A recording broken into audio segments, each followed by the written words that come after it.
outs or big home runs. There are a lot of plays, small plays, that get lost in the headlines.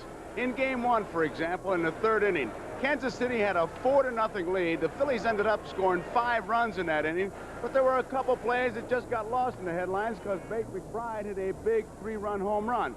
For example, Larry Boa, his club trailing by 4 runs, went against the book, and he steals second. That fired that ball club up. And then Pete Rose gets hit on the leg. You talk about firing the club. This play right here. Now watch what he does when he gets hit. I'm sure you remember it. Almost like he was just indignant that he would throw at him. And then McBride hit the 3-run homer, and the headlines went to McBride. But I think the 2 big plays that got him going in that game, the plays you just saw. It ended up with Philadelphia winning that game 7-6. Tom, in Game 2, I know you have some thoughts. Well, you know, the Royals, part of their success, a big part of their success has been Dan Quisenberry. 38 times during the season he came out of the bullpen. 36 times he held his lead. When his club had a lead, 38 times, 36 times he held that lead. He came in Game 2 with his club ahead of the Phillies, 4-2 in the 7th inning in Game 2. The Phillies began to rally, they began to slash, they began to put some momentum together. The big blow, Mike Schmidt's double up the right center field alley. By the time the dust had cleared and all the running was done and all the cutting and slashing, the Phillies had scored 4 runs, and they won the ball game 6-4. Tony, what about Game 3? All right, it was just a little over 12 hours ago, game number 3 last night, where the headline makers were talking about Brett and Schmidt matching up home runs. They were also talking about Willie Mays Akins, his first major league triple he then scored. Then in the bottom of the 10th, a dramatic base hit by Akins once again with the score tied at 3 to drive home the winning run, a game-winning RBI, which was the first World Series victory ever for the Kansas City Royals. But the thing that impressed me most, or stood out in my mind, was a big play that set up Akins' game-winning run. Clint Hurdle in right field, George Brett at third, U.L. Washington at short, Frank White at second base, Willie Mays Akins at first, Darrell Porter the catcher, Dennis Leonard the pitcher.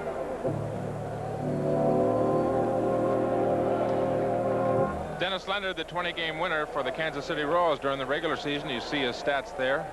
111 with a 3.79 ERA. Pitched just 3 2/3 innings in Game 1 of this World Series. Leonard is 6'1", 190, 29 years old, a real workhorse. Pitched 280 innings, as you see. 271 hits. That's a pretty good innings pitch to hit ratio. What you see is a riding fastball and a good slider. Dennis got a little rattled in Game 1, and Billy Connors, the pitching coach, said he sat down and talked with Dennis, and what he's going to do is go right after the hitters today. Try to be more aggressive, keep his mind on exactly what he's supposed to do on the mound. Right now, Tom and Joe, Dallas Green, Bobby Wine went out to home plate. They went to home plate umpire Don Denkinger, and they were pointing out to center field. There is Green. Apparently, some of the hitters feel that the cameras beneath our NBC camera in center field on a ledge, but the ones below that have some kind of glare that may reflect into the eyes of the hitters. So Denkinger now is going out with the people hanging over the railing. He will probably request the PA man to say, hey, some of you get down, it's too distracting to the hitters. Tony, last night we had some problems. Ron Luciano was talking about it when Bill Kunkel came in from right field. Ron went to Kunkel to find out what that was all about last night. Yeah, what happened was we thought something was going on in the dugout, and what it was, they had a monitor in there. Every team tapes their batter, every swing he makes, and their pitcher, every pitcher he pitches. But that's not supposed to be in the dugout because they might steal signs or something. But here in a World Series, there's no place else to put it. There's no room behind home plate, and there's no room in the photographer's bench. And so what they had it in the dugout. And Paul Pryor kept saying, they're not doing anything. Will you leave it alone? They're not doing anything. They're not stealing anything. Kunkel says, hey, they're yelling at me down there from the bullpen because they can see what's going on. So let's remove it. And today they removed it. We won't have any of that trouble. Now, they're not going to blame NBC for having theirs in it. Now, I just want you to repeat nice and slow, like all good umpires talk, and tell us whose monitor it was. It was not NBC. It was the Phillies' own tape machine. Sensational work, Ron. As we look at the ballpark, the dimensions, 330 down the line. Tricky corners here in this ballpark, Tony. It sure is, and while they are removing the camera that somebody put up today, we'll look at it. Somebody apparently added a camera out there that was distracting the hitters, or they thought might. when NBC goes in and any of the other networks, they request camera positions for the best shots for you viewers so that they will not also obstruct the play of the game. And somebody else added a camera there, and it is being removed. And there the NBC camera way up on top on the ledge. Those shots that you get that Joe often asks for, and Tom Seaver, where you can see the pitcher's signs and the movement on the ball. That's the shot you would get. So it's taking a while with this delay to get the game underway while they take down the camera. And Joe, we talked about some of the factors why this ballpark might favor against right-handed pitching the Royals. You might add another one today because most of their power is from the left side, and the wind is blowing out slightly to right field. A little bit of a crosswind that will help balls in the right field corner.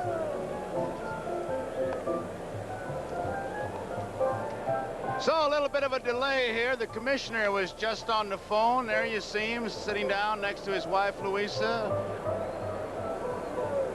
Commissioner talking Dick Butler. Who's talking to him. There you see. You're cool out there, and you still have your job to do, and whenever you get started, you're going to go ahead and do it. And with a little smile, I think you could tell that he did keep us cool. So we're ready to go. The first pitch to Lonnie Smith. Foul, not a play. He doesn't wait very long.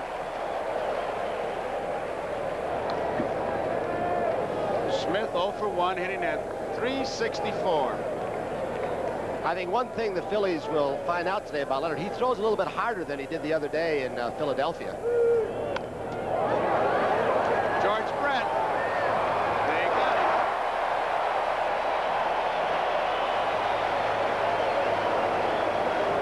him. George, after last night having to run a couple of times, came out this morning, said he is in pretty good shape, feels no pain. Leonard throwing a slider here, looks like.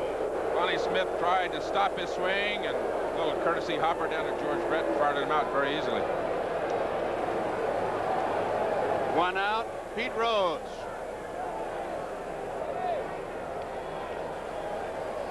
One for 11. Ball one.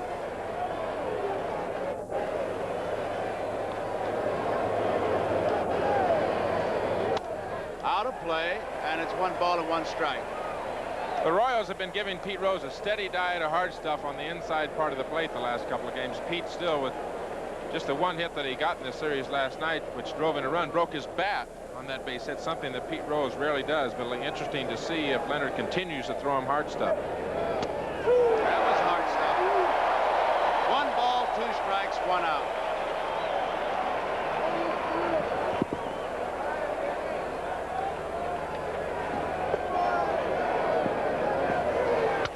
Up the middle, Frank White, good play. Didn't get it. Goes into the dugout. Akins missed it. Porter tried to keep it from going into the dugout, could not, and Rose gets an extra base. See how they score it. What looked like was going to turn out to be a sensational play. Frank White off balance. This ball has got to be at least stopped by Willie Mays Akins. It may have scooted on the dirt. Darrell Porter hustled as hard as he could. Here's a different angle on it from right field. This will show you the range of Frank White. Goes behind second base. It's got to be stopped. And when Darrell Porter tried to stop the ball, sliding on his legs, it went into the dugout. So it'll be an error charge, I'm assuming, to Frank White. You can forget the assumption. It was charged to him, Tony. High fly ball. Wilson coming in.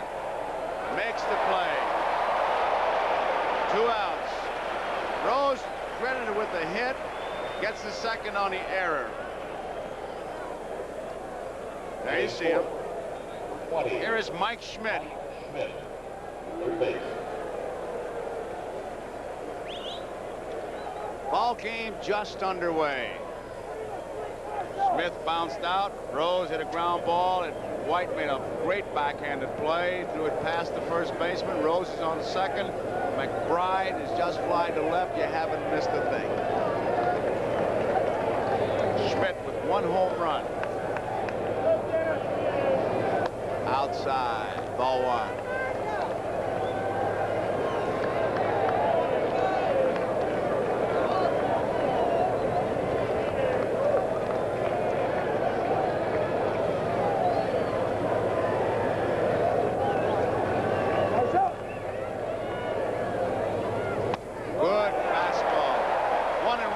out.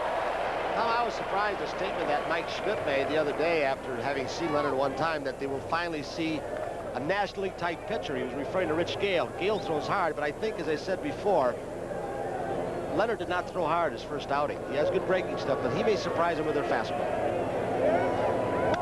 It's fouled out of play. We got a reading yet on that famous radar gun? My buddy Paul Moscow over here tells me 90. We got a 90 down there. 90. Not too bad. So he's throwing pretty good. Use Dallas Green's expression, not too shabby. 1 ball, 2 strikes, 2 outs.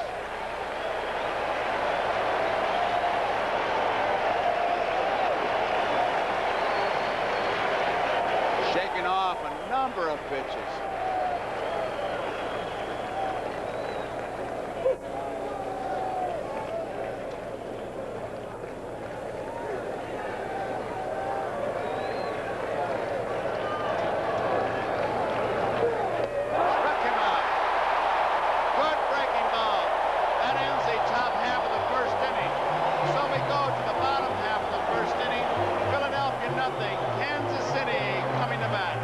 For Philadelphia, Dal Unser in left, Gary Maddox in center, Big McBride in right, Mike Schmidt at third, Larry Bow at short, Manny Trio the second baseman, Pete Rose at first, Bob Boone the catcher, and Larry Christensen the pitcher.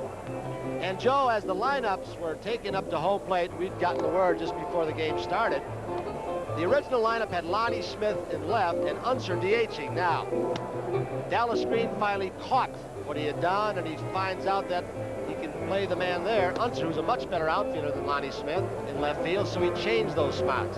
He has made Unser the left fielder and Lonnie Smith his DH. Larry Christensen, the pitcher for the Phillies today, 5-1. He had elbow surgery early in the year and came back off of that elbow surgery very quickly. Pitched just 73 2/3 innings, 6'4", 215 pounds, just 26 years old, a big, strong man. You'll see an overpowering fastball at times, good riding fastball with good control, and an outstanding slider. There's a curveball on occasion, a changeup on occasion, just maybe 6 or 8 times a game, but mainly you see a very good fastball and an outstanding slider. Willie Wilson, they've been able to get him by keeping the ball in on his hands. Let's see how Larry goes. Right down the middle. Strike 1. Good fastball. You can hear that ball pop all the way up here. This is grip. 1-1. He chokes up on that bat. He just needs to hit the ball to where it touches the ground twice, and he's got himself a base hit.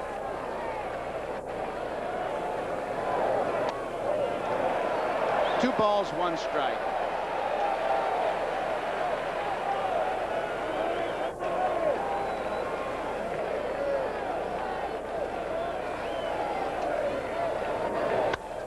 Base hit. He's on. Now the excitement will start around first base with Christensen. As I recall, Christensen has a little trick move with that knee. There it is. He fights off the pitch. Got it in on him like they wanted to. Maybe not far enough in, Tom. Maybe they wanted off the plate, but he did fight it off the left. He got behind Willie Wilson and had to throw a fastball. Looked like it was right down the middle of the plate, but this will be an interesting situation at first base, Tony. Christensen does have a very good move, and of course Willie Wilson, the outstanding base runner in the American League. White is the batter, and Boone may have noticed something in Wilson's running because he was ready to double pitch out. There's the move. It gets high all the way to right field. He may go to third. He will go to third. And if they don't hurry, he'll score.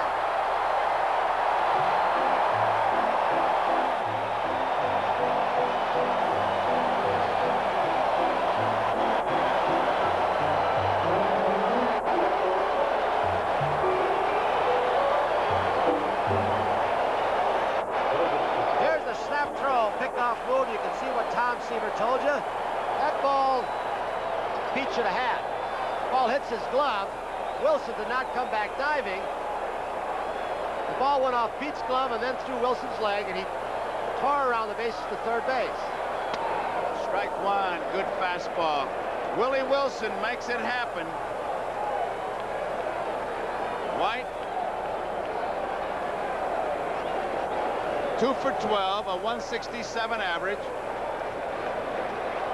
Last night struck out 3 times. And there's strike 2. The error goes to the pitcher, so both teams have errors. Blocked nicely by Boone. First inning, they gave an error to Frank White, and now Christensen has it. Boone really does a good job of blocking the ball. If you get your body in front of it and keep the ball from going behind you, you've done the job. He usually ends up catching him. Look at that, right in front of it. And hitting a couple times, but no one can advance. Good play. Popped up, foul territory, it'll be out of play. Count 1 ball, 2 strikes. The Phillies are going to give up the run. They're playing back in the infield as we look at Willie Wilson. There's a possibility a bang-bang play down to Schmidt at third base or Rose at first. They may try. They may try if they look like they've got a play on Wilson. There's the defense back. 1 ball, 2 strikes. Nobody out. Outside. 2 balls, 2 strikes. The on-deck hitter, the franchise, George Brett. And a hot water bottle.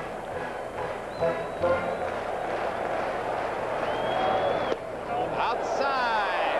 Count runs full. 3 balls and 2 strikes. I've seen batters do all kinds of things. Hot water bottles, keep their bats in the sauna.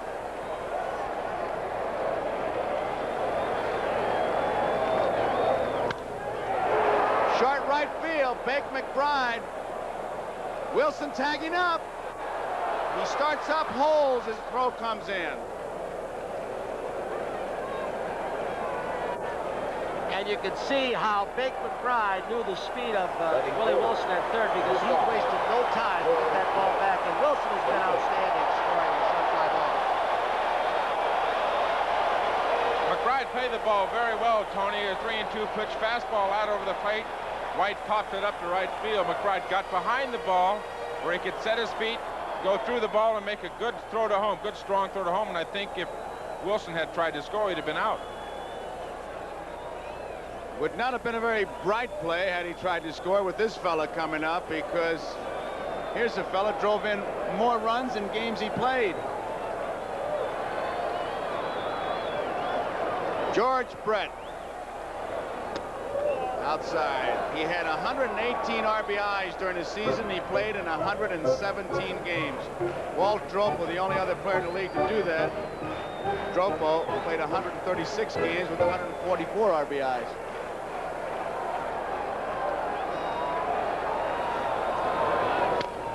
Tapped foul. Defensively in the infield, as Jose Martinez throw the ball out. They throw balls out more often on artificial surface, get scuffed. But look at the infield. Left side, playing in for play at the plate.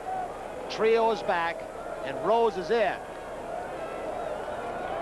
1 ball, 1 strike on George Brett. 1 man out. Bottom of the first, no score.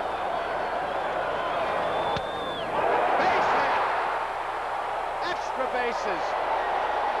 At least a double. He's digging hard. He's going to go for 3, and he'll make it. And he slid.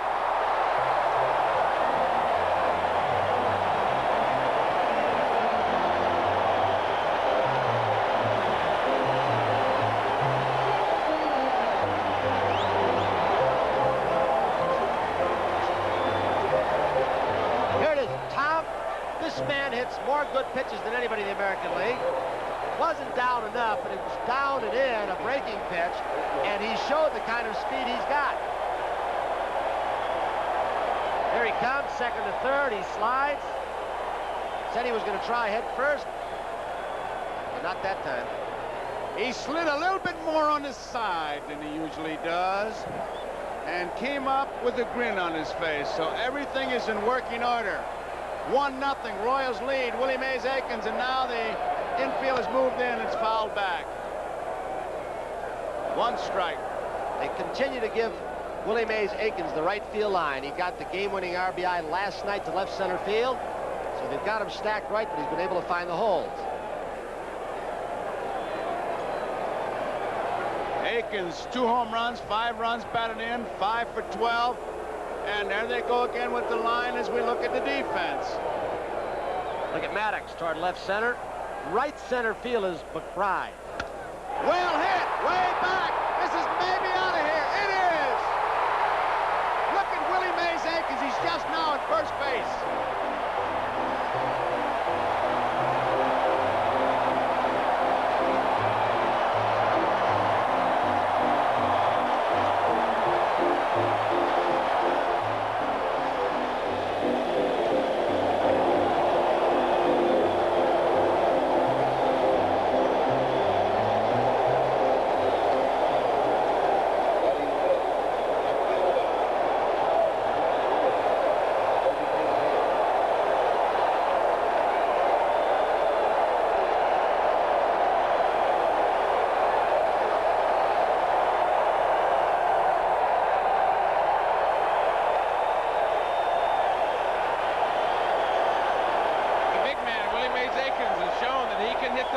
Out over the plate, and there it is, the home run to right center field. Big McBride, you see him, and he really crushed that ball. Akins just has come out of the Royals dugout and given the fans a wave. Here's George Brett's reaction from third base. He knows it's gone. McRae, 1 ball and 1 strike. Akins, a red-hot hitter. He won the game last night. Now hitting .462. 3 home runs, 7 runs batted in. 2-1 to count. Base hit.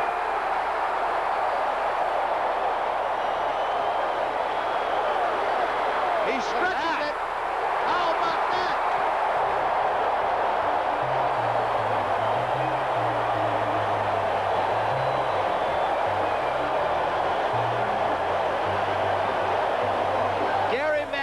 Nonchalance the ball, and you saw today for the first time the way the Royals have played all season long. He took his time in center field, Maddox, and look what McRae did. These guys bust out right out of the batter's box. They don't wait till their first base before they start moving. There was a case of literally stealing a base on an outfielder. And last night they won their first game, and they have really come out. And you heard Jim Fry tell Brian Gumbel as we look at Hal McRae, if we can score a couple runs early, it's going to be tough. Well, they have done that. A Pete Rose trick. Rose always used the expression as we see McRae sliding again. My stolen bases come when I hit a single and turn it into a double. And McRae may have learned that from him too, Tommy. So it's 3-0, 1 man out. The batter is Amos Otis, hitting at .545.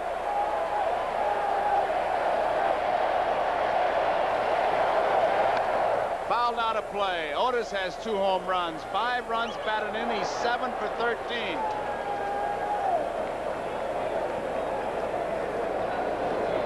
The Philadelphia bullpen up. As these Kansas City Royals, there's Dickie Knowles loosening up. Christensen, a single by Wilson, a triple by Brett, a home run by Akins, a double by McRae. Royals have really come out of the chute. Well hit, deep to right field, going way back, off the wall. McRae rounding third, he'll score. Otis stops at second, 4-0.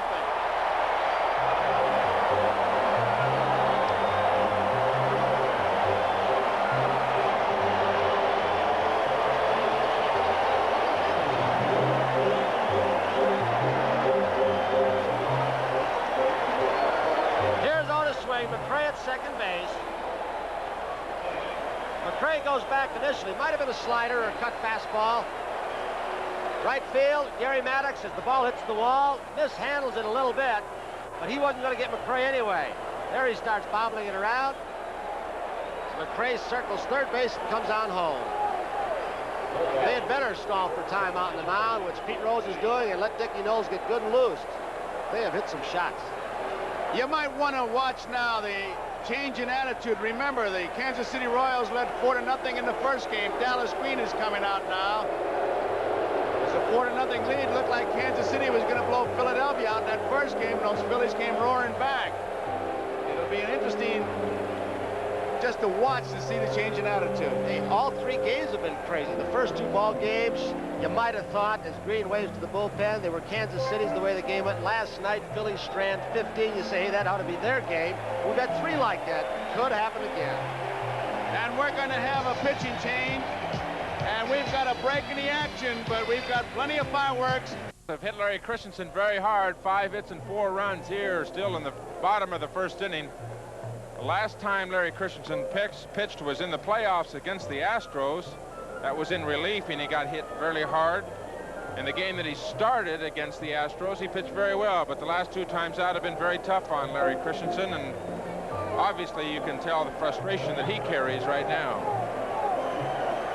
New pitcher now. Dickie Knowles has come on to face left-hander Clint Hurdle. And middle relief is not quite as important with a designated hitter. You don't go to it, I don't think, quite as often. But when you look at Philadelphia, they've got McGraw in short relief, Carlton starting from left side, and Soche, who they use in short relief at times. They better come up with somebody else somewhere that can go a few middle innings in situations like this from the left side.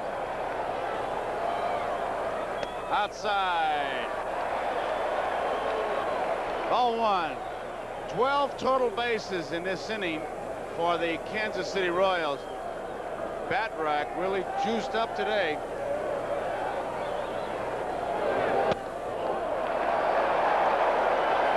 Ball 2.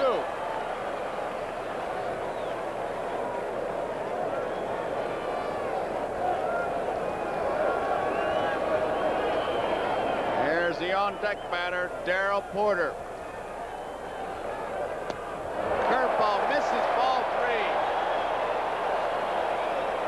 This will be Hurdle is number 7 and 12 total bases, 4 runs in.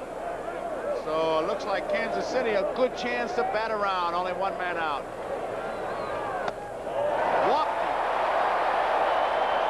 First base on balls for Kansas City. And the batter is Darrell Porter.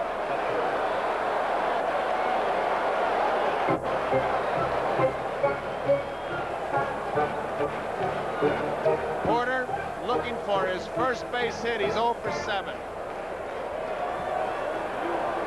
Open stance, a pull hitter. Wind is blowing out. There's his strike.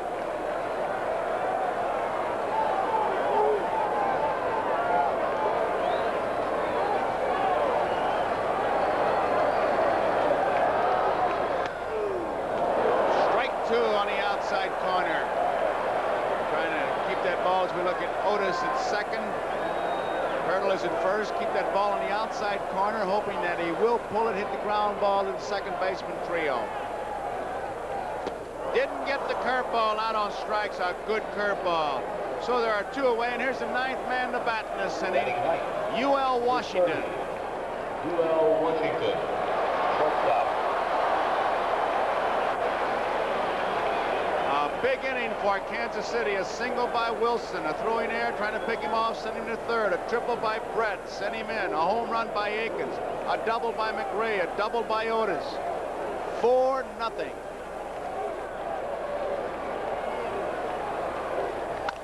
Bouncing ball up the middle, cut off by Boa. The throw, not in time.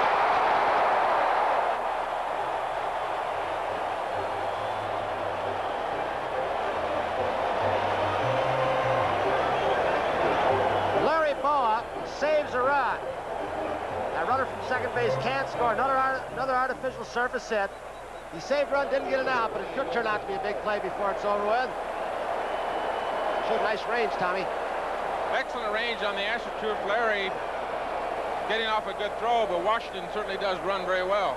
Play might have been to second base the easiest play, but neither man was there. Trio was going after the same ball. Nobody covered. Wilson takes outside, ball 1.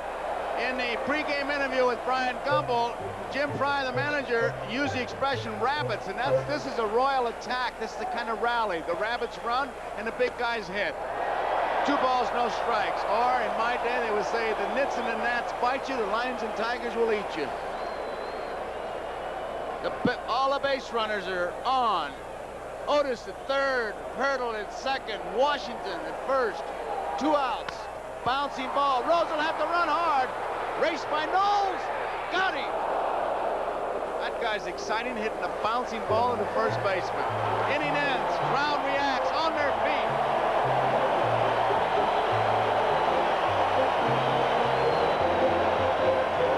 Dickie Knowles came close to not getting over in time. Dutch Leonard, first base umpire, has 2 very close calls. Watch the 2 feet. You bet. He beat him by about 2 inches only. So at the end of a complete inning here, the score, Kansas City 4, Phillies nothing. Knowles' foot came down while Wilson's foot was in the air. That's how close that was. There's a strike to Del Unser. And now Leonard with a 4-run cushion. Used to be you would just throw strikes, but you can't very well do that to this Phillies ball club. They can come from behind, and if that's not an understatement. Looper, left field. Wilson's coming in. He's there.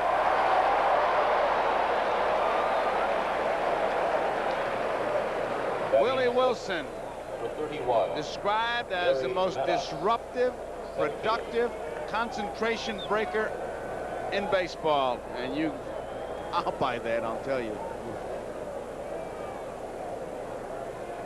Here's Maddox. Ball 1.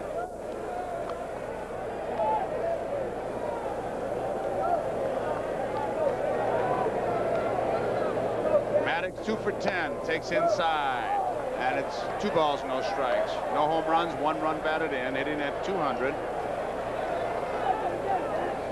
Wide stance. Looper, right field. It's going to drop for a base hit. Hurdle plays it on a big hop. Maddox is on. Does this situation look familiar? Game 1, 1 out. Kansas City leading by 4. Boa stole second base, surprised everybody, and shook up Leonard. Not Boa on first, but it's Gary Maddox. See how Hurdle waited back on that ball in this artificial surface so it wouldn't bound over his head. Guys don't try for as many shoestring catches on those little loopers on this stuff.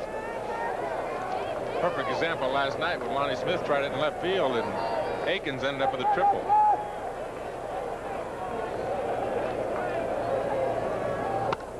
Line foul.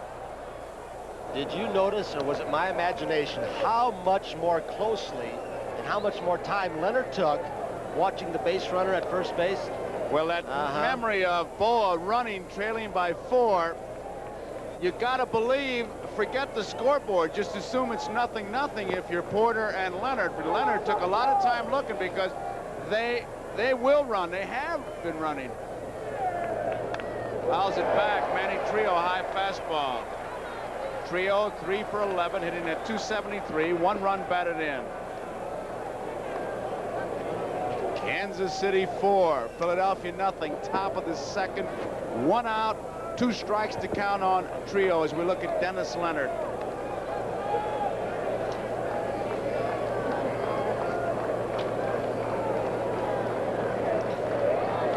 Different angle with our handheld camera, looking right down that right field line. That gap between first and second. Trio tried to punch one through there.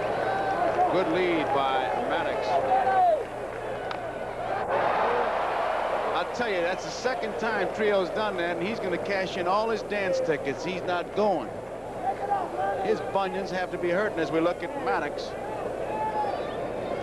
There it is, a high pitch. It's an unusual one for a guy that's about belt high to chop off his foot. Usually it's that down and in sinker, right-hander to right-hander. Maddox is getting a good lead off first base, but he doesn't seem to be leading towards second.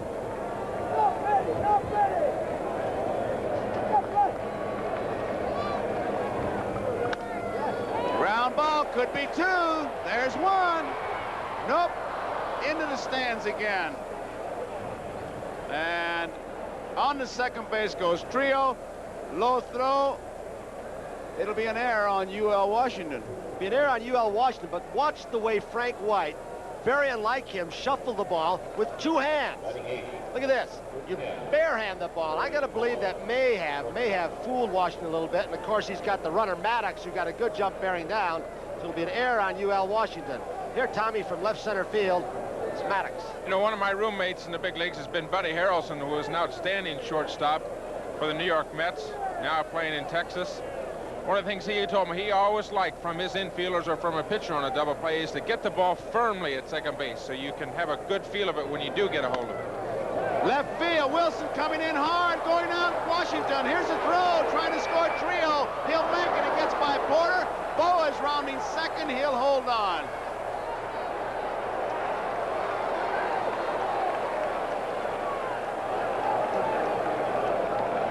Trio was coming all the way. It's a 4-1 ball game. I tell you, a 4-run lead is not safe with this ball club.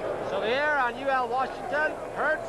Willie Wilson does not make a good throw. As shallow as he was playing, he took too much time right there, and then he throws the ball off line. And Leonard was not backing up Porter, so they made a few mistakes on one play. Watch how much time he takes. He's got to throw that man out. I think the reports probably said as we saw Leonard, he wasn't back at home plate in time. Talked about Willie Wilson. His arm is not very strong. It's average.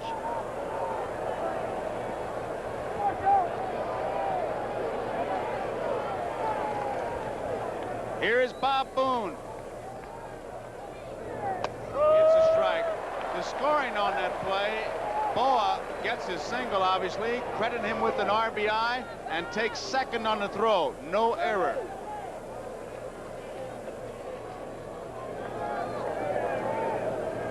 Bob Boone.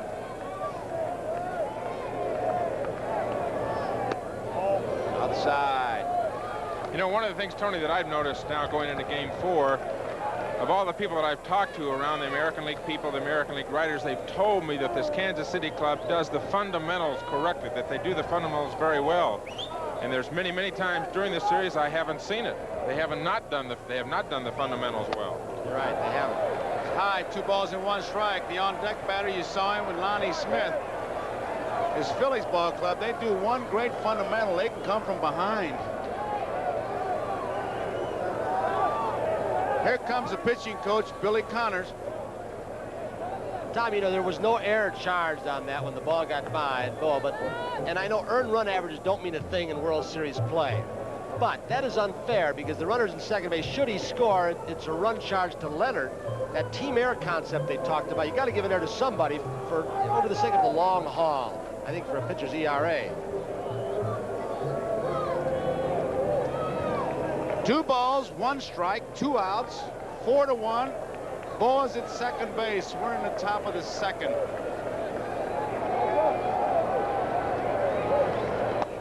Fastball misses. 3-1. Joe, Billy Connors went out. Did you look at Larry Boa? Billy Connors went out to talk to Dennis Leonard. What Leonard will have a tendency to do sometimes incorrectly on the mound is to drop his elbow and start getting the ball up high in the strike zone. Well hit. Brett is there. The throw in time, and that ends the inning. The Phillies score 1 run. So as we go into the bottom half of the second inning, to score here, Kansas City Royals 4. Kansas City leading. We're in the bottom half of the second inning. Kansas City came out of the chute, but so did the Phillies. Greg Luzinski, who had that viral infection, is here with the ball club. He is not playing. And let's get a report from Merle Harmon. All right, Joe. Bill Giles is the executive vice president of the Phillies. Where's the Bull? Well, the Bull wants to play, but he's feeling still a little weak from that influenza. I think he might be in there pinch hitting before the game's over, and he'll be ready to play tomorrow. All right, he was the DH in Philadelphia. Isn't the DH ideally suited for him? Yes, I think it is. He's not that great a defensive player, and I think the DH is a good position for him. All right, Bill, thank you very much. Now back up to the booth. Strike 1 to count on Frank White. That was Philadelphia party line as we look at the Royals. Talked to the Bull before the game. He said, if there's Dallas Green, if I'm not playing, if Dallas Green thinks somebody's better than I, fine. But he should at least tell me why I'm not playing. Remember, Luzinski had 2 game-winning RBIs in the championship series, a home run and a double against the Astros.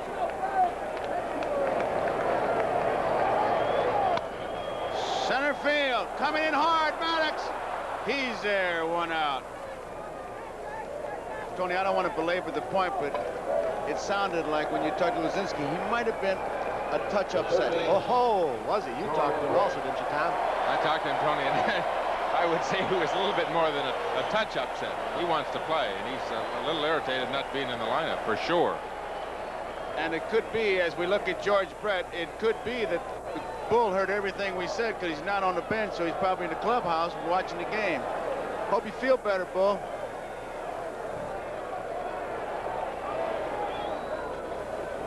George Brett, what a hitter. A triple his first time up. Brett, I don't know what you can say about this guy. 6'11".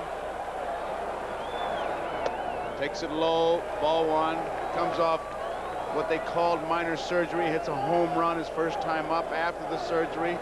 Triple this time. Hard hit. Nice play by Trio. That is what is known in the major leagues as a hard out. The first baseman, Willie Akins. Manny Trio, one of the smoothest fielding second basemen in the National League, with a whip-like arm. I love to watch him throw. Looks like he's never going to get rid of it, and then pop, perfect throw to Pete Rose. Here is the man of the hour. Last night it was his base hit that won it. He also had a triple scored. Had 2 home runs in Philadelphia. Hit a 2-run homer in the first inning. Ball one, Willie Akins. Akins with 17 total bases, leading all hitters. 7 runs batted in. Now that's what I call a Kansas City fan with a billboard yet.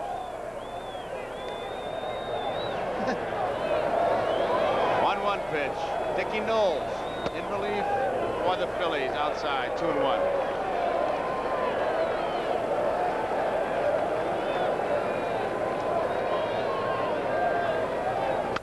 Well hit, deep to right field, another one. He's not even left home plate. He was watching it much like Reggie Jackson.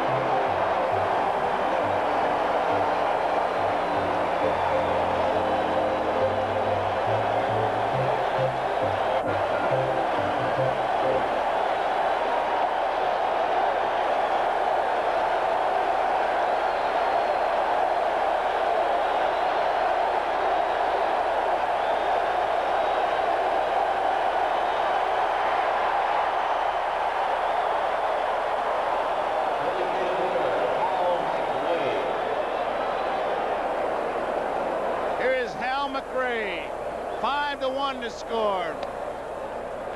Ball one. You'd think that Willie Akins was on Broadway taking all those curtain calls coming out. Here I am.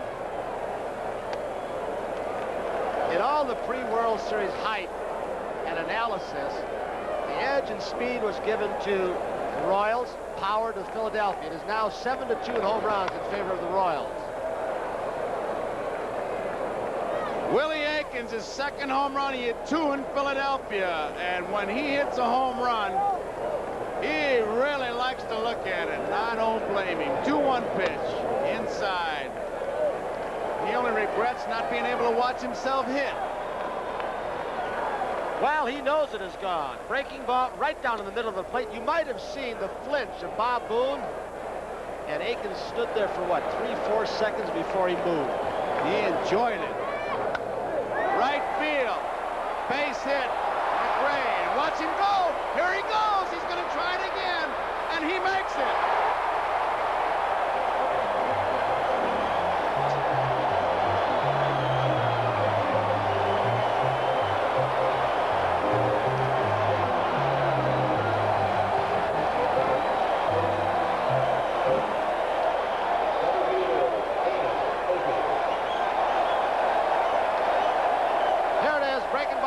Slider up, and you can see how he made this double as he broke the shoot. McBride played it pretty quickly this time, unlike Maddox. But they've got a scouting report of these arms.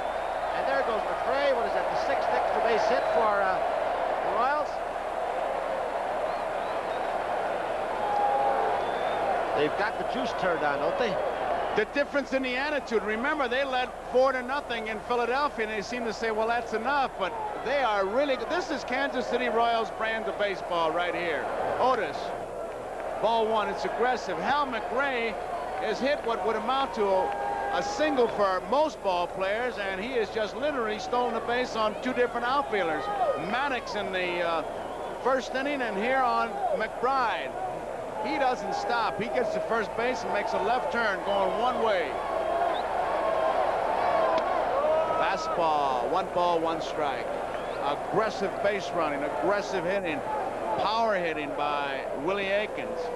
As Whitey Herzog did when he had this club, Jimmy Fry said the same thing. Do not be afraid to make mistakes of over-aggressiveness on the bases. If you get thrown out, I'll take the heat. So they don't fear running bases. That's a French Rickey statement. Prefer the errors of enthusiasm to the complacency of wisdom. High fly ball, right field. McBride is there.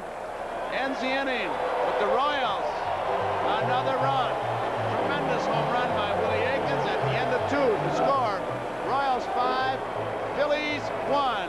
There was the man of the hour coming out of the dugout.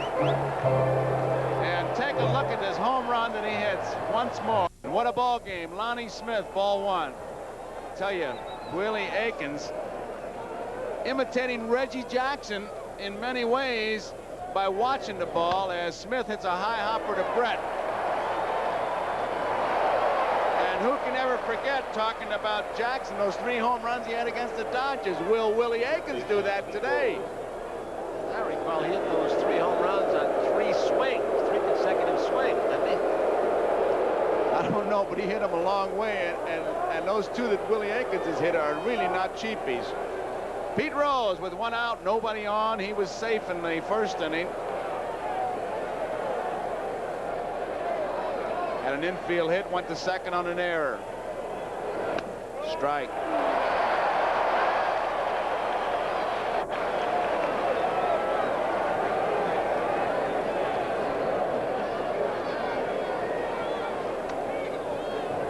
One ball, 1 strike. Leonard said before the game, Joe, that he may have paid too much attention to the scouting reports that he got and gotten away from his type of ball game. A good aggressive, good hard stuff, good slider. He said he's going to try and get everything out of his mind, just pitch his ball game today, not really go by those scouting reports. 2 balls and 1 strike. So really he made his own fatal mistake, because you still have the ball. You get the information, but you have to do it. The pitcher's the one that has to make the decision about going about getting your job done. 2 balls and 1 strike, 1 out. Didn't mean to swing a foul ball. That's when I used to get upset when pitchers would say he called for it. As a catcher, you merely suggest. Bunyanhead out there has got the ball.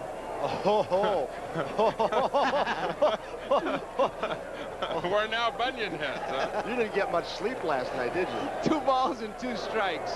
Line drive, left field. Wilson plays him perfectly. He's there.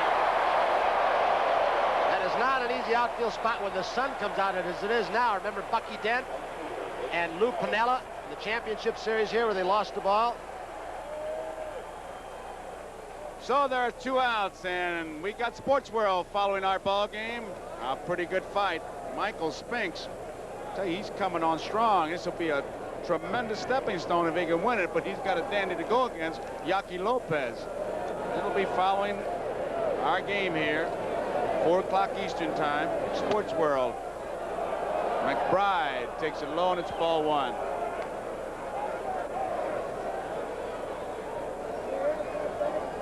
They're yelling at Dankinger. That's why he's looking over to the Royals dugout, because they said that McBride bunted at him. He was just waving, trying to be distracted. 2 balls, no strikes.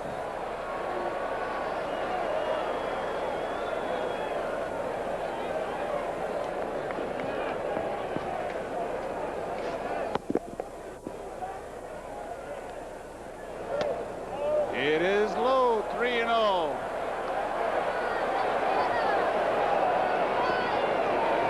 Leonard walking around. Don't be in a hurry to lose. Be in a hurry to win. Joe McCarthy used to say. 3 balls, 1 strike. First time, Joe, all day that he's gotten 3 balls on the hitter. Leonard has shown very good control today. First time he's gone to 3-0. First time to 3-1. Walking. The third baseman, Mike Schmidt.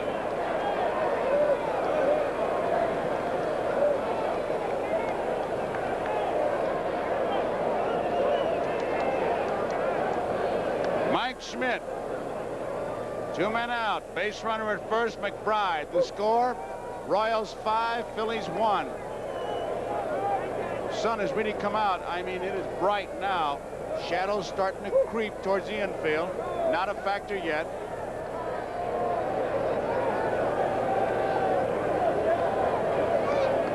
McBride holding. Schmidt takes it high. There's the readout on the radar gun. 89 miles per hour. He's throwing pretty good. We had the other one at 90. Is that average or better than average, Tom? I would say that's right about average for a good hard thrower. Not a Tommy John type of sinker ball pitcher, but for a fastball pitcher, anywhere in the 88 to 90, 91 mile an hour range, that's throwing the ball very well.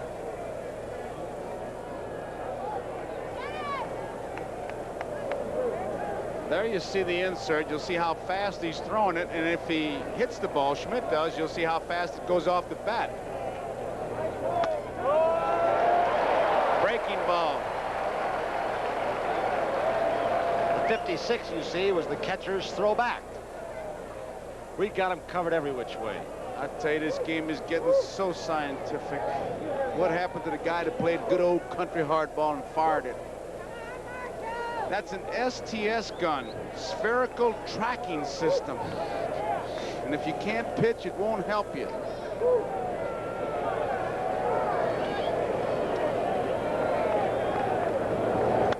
Foul straight back. Look at that number. 91. The hardest he's thrown. Tom, is the variance in his speeds, the fact that he might ride a fastball, might take off, and then turn a fastball over, try and sink it, that would be the little bit slower one? Leonard throws 2 kinds of fastballs, the sinking and the riding fastball. He can be overpowering at times, and the harder the fastballs, that last one over 90 miles an hour, would be the riding fastball. That's why Schmidt got under it, hit the bottom half of the ball, and fouled it back over our heads. And the other sinking fastball would be in the 88 to 90, 89 mile an hour range. There, false start. Looked like he was going, McBride. Schmidt fouls it off. Count remains at 1 ball, 2 strikes, 2 outs, 5-1. Kansas City leading 3rd inning. The first person that I'd heard of who used the radar equipment was a college coach, Danny Litweiler. Then Earl Weaver picked it up, experimented with it in spring training in Miami, uses it at times, but they gauge breaking pitches and difference between fastball and changeup also. So there are a lot of important ways it can be used, not just measuring sheer speed. Pull foul. You know, the first I ever heard of this radar thing is when that state trooper caught a tree going 35 miles an hour, and then the second time it was a barn, and they had some kind of a court suit. 1 ball, 2 strikes, 2 outs.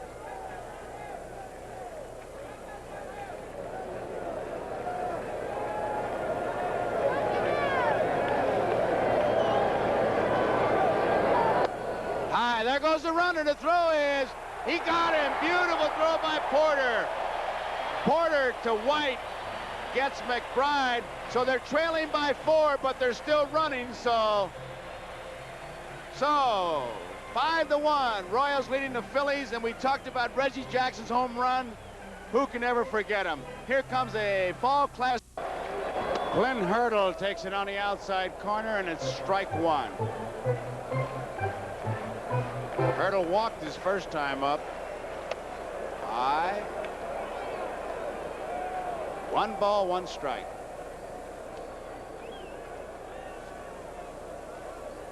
Five to 1, Kansas City leading. Outside, 2-1.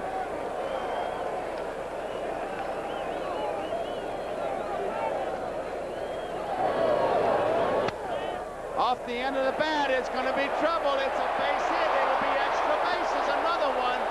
Hurdle is on at second.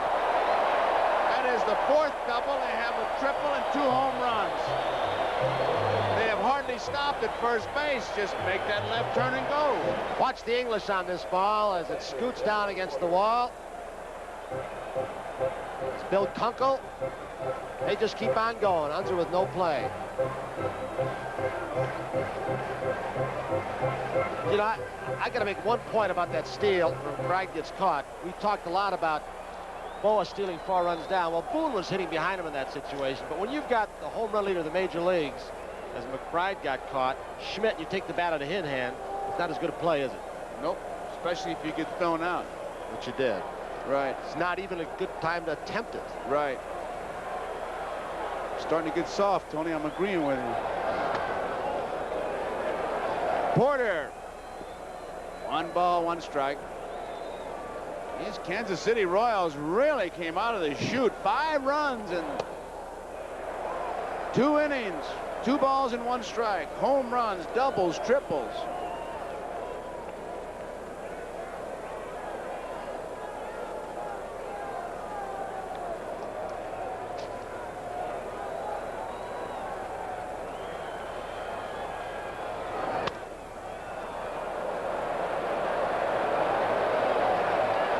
Schmidt in foul territory makes the play. And Joe, you can tell when a guy like Porter's in the slump, as we look at Hurdle at second, when he tries to pull the ball, he's a natural pull hitter, and he can't pull the ball, he's pulling off the ball. He wanted to get that runner to third base, at least a ground ball with no outs, and he pops it up to the left side. It's really hurting with the bat. Hurdle's at second. Here's UL Washington.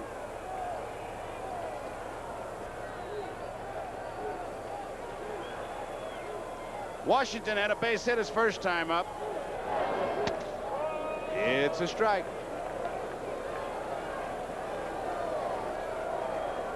Phillies bullpen getting busy. We're in the bottom of the 3rd. The Royals out in front 5-1. Bouncing ball. Trio has it. Over to first. Washington's out. Hurdle goes to third. I think there are a couple stories developing here, Tony. Number one, the way as we look at Hurdle at third, Akins, of course, the home runs, the way he's just electrified everybody. But the difference in the Kansas City attitude. I mean, they have 4 runs over in Philadelphia and kind of sat on it. Now they're still going out, and this Philly bunch, in playing in the playoff games, it just came from behind. The only way they seem to know how to play is from behind. They're not out of it, and they're still running behind. Here's Wilson, ball 1. 4 of the extra base hits by the Royals today have been by left-handed hitters, and their run production and extra base power is from the left side. 1 ball, 1 strike. A left-hander, Kevin Sauché, loosens up for the Phillies. Wilson and Denkinger have a little talk as we look at Dickie Knowles, the pitcher.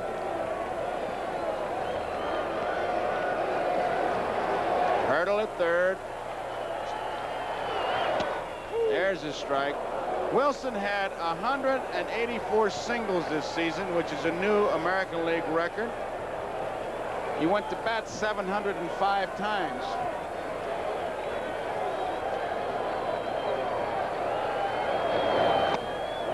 Out on strike. So that ends the 3rd inning. Royals do not score. We complete 3 innings of baseball here. The Kansas City Royals 5, the Philadelphia Phillies 1. And due up for the Phillies, it'll be Mike Schmidt, Unser, and Maddox.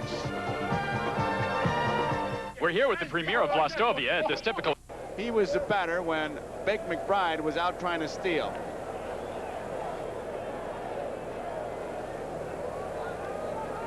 Schmidt was out on strikes his first time up, a long way from the plate. Bunts it beautifully. Leonard is the only man who can make the play, and he can't. So Schmidt gets it started. They need base runners, and the big guy says, I'm going to get something going. That could ignite him, Tom. Mike Schmidt is an exceptional athlete, handles the bat extremely well, a great fielder, outstanding speed for a good man. He bunted last night, bunting again today, trying to get something going. Leonard makes a mistake and looks toward the runner before he gets his hand on the ball, but even if he had, it was such a good bunt, I doubt if he could throw Mike Schmidt out. Mike has outstanding speed for a big man. Here is Del Unser. Unser, the left fielder. Takes outside, ball one. He's really bounced around, Unser. His father, former major leaguer, and I just love the line he used after his clutch hit when he won the game in Philadelphia. He said, "This scratches a 30-year itch for me." That's how long he's waited.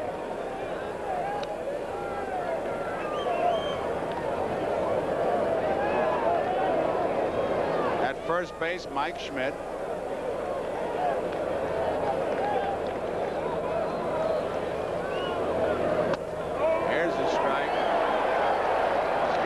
On his Phillies ball club, Ray Boone, his son Bob, Al Unser, his son Dell playing here. 1 ball, 1 strike, nobody out. Dennis Leonard with a 4-run lead. It's 5-1. Kansas City over the Phillies. We're in the 4th. Schmidt is back easily. Joe and Tom, we've got some action in the bullpen down at Kansas City for the Royals. The 1-1 pitch. High fly ball, left center field. Wilson, Otis. Otis says, "I'll take it." And he does, so there's 1 away. You see that often in this ballpark. It is a rough sun feeling left, and it is glaring in the eyes of Willie Wilson. So Otis will come over and look away from the sun and take a lot of balls away from him. The shot there, see how big this park is in the alleys. 385 in each alley, and then it goes out to 410. Wilson, you can see the glare of the sun. The glasses are down, but he still hasn't picked up the ball. He's almost trying to look through the webbing of his glove. I've heard some outfielders have tried that to break up the glare, but Otis comes over and helps him out. That is the best way. Here is Maddox. First pitch, hits it.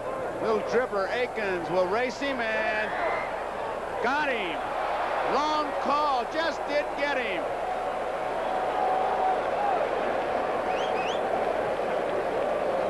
Really a close play. A very difficult close play at first base. Akins gets over there. Looks almost like it's going to be a 3-camel pileup going into first base. An interesting aspect of Gary Maddox up at the plate. That's the first breaking ball that Leonard has thrown on the first pitch. Akins makes a good play to get in behind Leonard to make the tag on Maddox. We've had several of these lapses by pitcher. Gale not backing up a play. Leonard today at home plate, and again he did not get over to first base quickly enough. There are 2 outs. Trio doesn't get a strike 1. That's Leonard really on top of that play, hesitating. Looked like he wasn't just sure. He has had 3 close plays, making those Fox River Valley folks, the area he comes from, Wisconsin, very happy, calling him a good ball game at first. Trio hit into a force play. Went to second on an error. He scored on a base hit by Boa. There's one to right field. Hurdle is going back. Should have no problem. Makes the catch. And that ends the 4th inning for the Phillies. They do not score. So we go to the bottom half of the 4th inning to score here. Royals 5 and Phillies 1. Guys overhead, but thunder and lightning down on the field. Royals are out in front 5-1 on the strength of 9 hits, 7 of those for extra bases. As Dickie Knowles prepares to work the 4th, he'll be coming up to the middle of that order. Brett, Akins, McRae, and Otis. Those 4 have combined for a .537 average in this series. And he'll be facing Akins 3rd, Joe, and we know what he's already done his first 2 times at bat. That we have, Bryant. He has been a hot hitter. In fact, we are in on history as far as Willie Akins is concerned. Here's White. High inside, ball 1.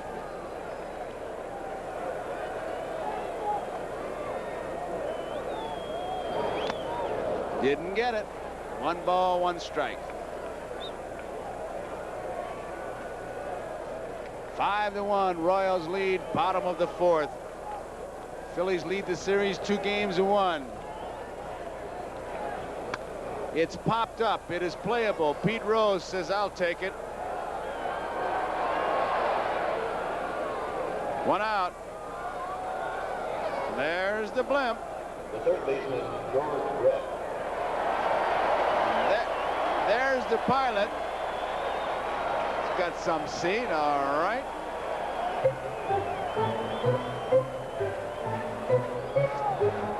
That's a good job. So there's 1 out, and here is George Brett. Brett tripled and scored and hit a ball hard at Tria. He was out at first base.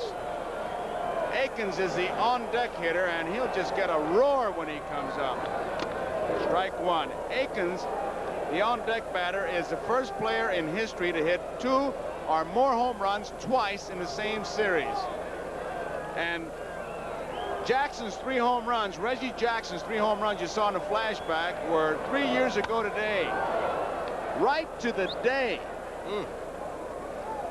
Trying something new on Brett this time up, who's hit the ball hard almost every time in this World Series, but they're still playing him to pull in the outfield, but they went fastballs low and away.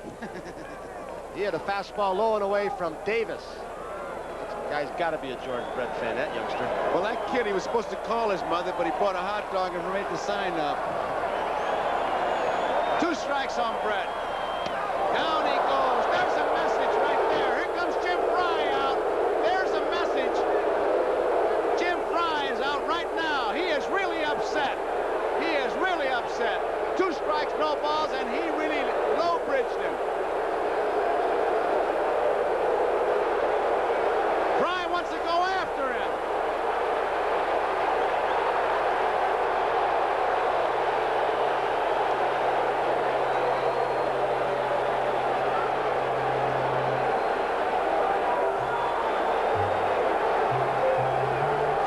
One thing from Don Denkinger, the home plate umpire.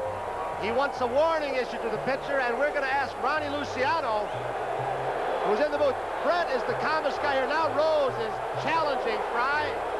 The other umpires have come in. Gordy McKenzie from third has come in to calm Jimmy down.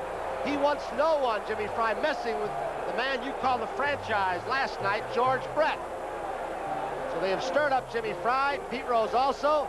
Brett very calmly just hanging around, but he really got flipped. We're going to show you the pitch. Ronnie, I want you to talk about this after he gets flipped. What an umpire has to do in this situation. Watch George go down. 2 pitches down, low and away, and then he comes high and tight. Quick reaction by George. And this is the only time an umpire has time to think. Here it is. He's looking at the pitch. He sees it comes high in on George, and he's saying to himself, listen, I've got to warn him. What am I going to say? I've got to pick up my words perfectly. And at the same time, while he's watching this, he looks out of the side and he sees Fry starting to come out of the dugout. So he waits until Fry comes out there, and he gives him a little extra time to go out and say it.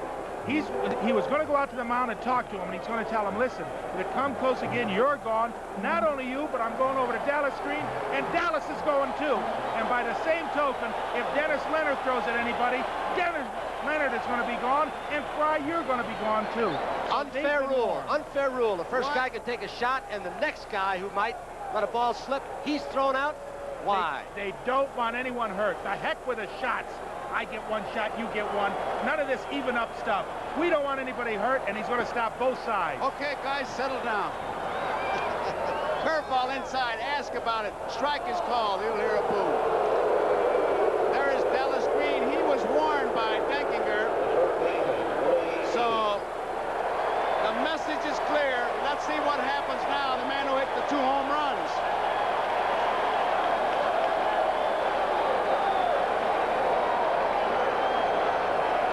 Sister, you're not playing hooky, are you?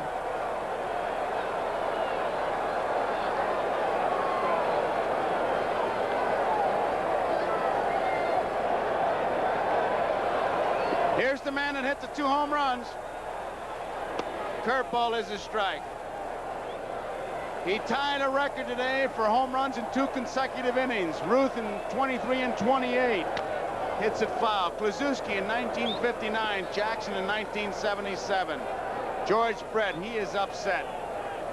I don't blame him. That was as good a knockdown as you'll want to see.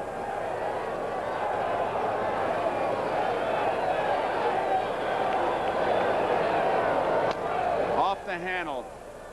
Most home runs, 4-game series, and this is the 4th game now. Not a 4-game series, but in 4 games. Gehrig did in a 4-game series 4. Akins, to show you what he has done so far, has 4. He fouled that off his foot. 5 games series, 3 home runs by Don Clendenin in 1969. A 6-game series, Reggie Jackson with his 5 home runs. Akins in the 4th game has 4 home runs. High, 1 ball, 2 strikes. It's one reason that some people do not like the designated hitter rule. They can't get even with the pitcher who knocks you down. He's sitting on the bench hollering. Line foul. And make no bones about it, there is a sign for that. You take your thumb and your index finger like you're shooting a marble and you flip it, and that's the message. Flip him. I don't think pitchers have to be told, though. Sometimes they know they've got to protect their part of the plate, their territory. Got him on strikes, and that ends the inning. So at the end of 4 innings, the score here, Kansas City 5, the Phillies 1. These fans are ready, and we've got ourselves quite a ball game. Watch Brett. Motion has subsided, but let's find out what happened from our man who's down there, Merle Harmon. All right, Joe, as Pete Rose came into the dugout, it appeared that somebody threw something on the dugout roof toward him. Of course, Pete reacted like Pete always reacts. The fans are really on him, and of course his own teammates in the dugout were out to help him out just in case. But things are really heating up down here, and we'll try to stay cool. Joe? Okay, Merle. Tony, remember when the Dodgers went to Yankee Stadium? This game, if it goes back to Philadelphia, this series, it could get interesting. Well, we're at the top of the 5th. The Royals lead 5-1 over the Phillies. The calmest man through it all was George Brett. He went back to the on-deck circle. He smiled. When he went to his position, he tapped Maddox and McBride coming in from the outfield with a big smile. Don't know what he said, but he was very calm. He knows the pitcher has to do that once in a while. Move you back. Boa. Sliced out a play foul. When he went by McBride, Tony, going over to his position, he looked at him, put up his thumb and his little finger and said it missed me by just that much. Both of them had a nice smile on their face. Bo was involved in the only run for the Phillies in the 2nd inning. Maddox single, trio. Hit into a force out. UL Washington threw the ball away. Boa hit to right field. Hurdle has it. Bo's the man with 1 out here who in the 2nd singled home the only Phillies run. Well, executive wives go through pressure. Mrs. Don Oldmeyer watching the game. Lady nearest the on the right side of the screen. Is he going that good? Pretty good catch, huh? Bob Boone, leadoff hitter, Lonnie Smith. Dennis Leonard, who's had some long sits on the bench before the game, the first 2 innings during the incident where Brett was knocked down. He had to sit and wait through that. Still got pretty good control. 1 ball, 1 strike. When it happens to a pitcher, Tony, what he'll try to do if he's on the bench and is in the middle of a long inning when his team is hitting, the most important thing is to get wet sweatshirts off, especially on a cool day like today. You don't have to worry about it too much during the summer months, but when it's cool, when there's a brisk chill in the air, to go in the clubhouse, get your wet sweatshirt off, get a dry sweatshirt off. They do have heaters in the top of the Royals dugout, and there really is no problem keeping warm. It's just keeping the wetness off of your back. 2 ball, 1 strike pitch. Count goes 2-2 to Boone with 1 out. Royals 5, the Phillies 1. Royals with 9 hits, Phillies 4. Somewhat of a sloppily played game early in the ball game. The Royals have 2 errors, the Phillies 1. Boone should be a base hit up the middle. Amos Otis, so with 1 out, Boone's on down at first base, and will bring up the DH, Lonnie Smith. The pitch from Leonard from their center field camera gave you a good shot of Bob Boone, a fastball hitter, and a fastball right down the middle of the plate. Line drive. Right out to center field, almost Amos Otis plays it. So Boone's on first with a single. 2 home runs in this ball game by Willie Mays Akins, and he has enjoyed them both. Ground ball, could be 2. Brett, the white, he can really unload. He's got taken a very fleet-footed runner in Lonnie Smith. Brett even with a bag, and he turned it over in a hurry to Frank White. So Dennis Leonard pitches out of the problem here in the 5th inning. The score, as we look at this replay, look how shallow he's playing. Even with 3rd and the runner coming, Boone, Frank White unloads in a hurry. So going to the bottom of the 5th here in Royal Stadium, game number 4. The score, 3 up, 3 down in the 4th. Got 3 of the 4 hitters after a double by Hurdle leading off the 3rd. So he has done his job. He has kept this Royals team close. Phillies trail by 4. You do not see as much middle relief pitching in the American League with the DH. They'll go with the starters longer. 1 ball to McRae. Knowles also got his message across, too, to George Brett. After he had the knockdown pitch to George Brett struck out. Akins struck out right after that. Don't think that those hitters on the bench, etc., don't know what that pitcher's doing out there or what he will do. The official word we get is that there was an official warning to both managers and pitchers, and if it should happen again, the pitcher throwing the knockdown and his manager will be ejected. 1-1 to McRae. Breaking ball hangs up high. Count goes 2-1. So Dickie Knowles is behind Hal McRae. McRae, the DH, hitting the number 5 spot. 2-2. That bears out what Ron Luciano said. You don't get even. Don't want anybody hurt. He got him inside. Ran a fastball in on the fists of McRae, so he has struck out 3 in a row.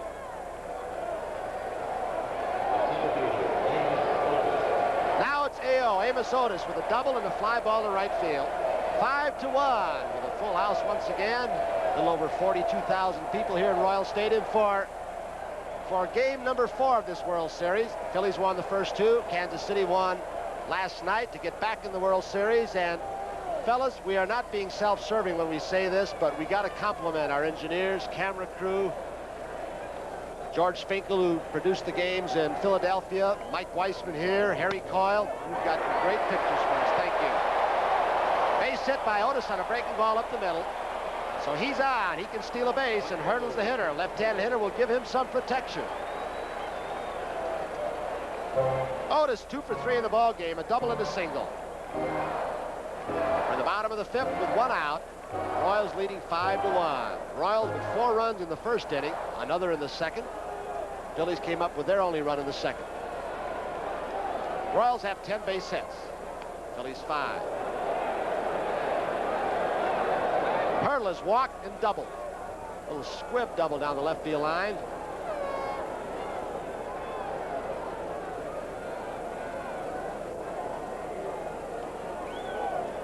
Jose Martinez, Amos Otis. That is where a coach can help a guy.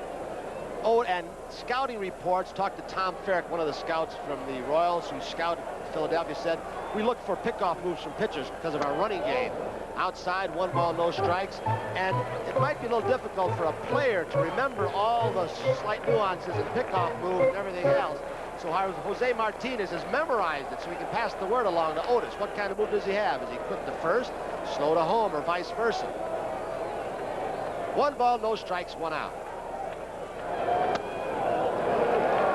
2-0, says Don Dinkinger, the home plate umpire. He's an American League umpire. There's Gordy McKenzie down at third base. He says of his ball club, McKenzie, very few rely on him to run the bases. He said, my best base runner is Brett. Second best is McRae. Otis is great. They find the ball. They go on their own. 2-1 to Hurdle.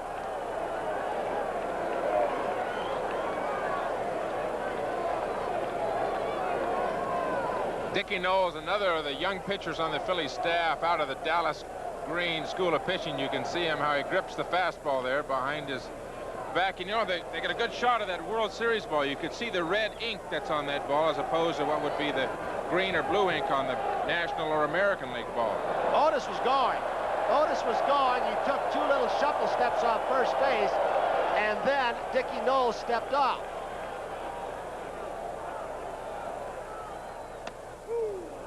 Two balls, 2 strikes to Hurley. Quick pitch that time, and caught Amos Otis before he got that walking lead. And once again, they are on him from the dugout. They are saying he did not stop. He pitched too fast. Dinkinger said, oh, yeah, he changed directions, and that's considered a stop. I don't buy that, but Tom Seaver, I know you do.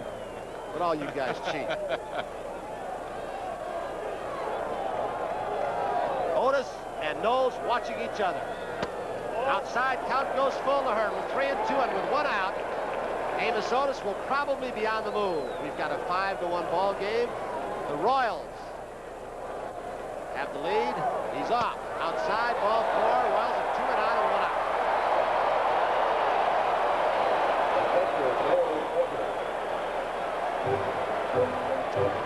Well, it'll bring up Darrell Porter, who has struck out and fouled out. He is having a rough championship series. Oh, for October. And that makes it rugged because there's more people watching you in October if you're playing. This is a carryover, though, from the end of the season because he finished the season hitting .097, a terrific slump, 1 for 10 in the playoffs. He has not had a hit in the World Series. Breaking ball catches the outside corner. 1 strike on Porter. 2 men on, 1 out. That'll tell the story of his run production late in the season. He blew it by him. 0-2 to Porter.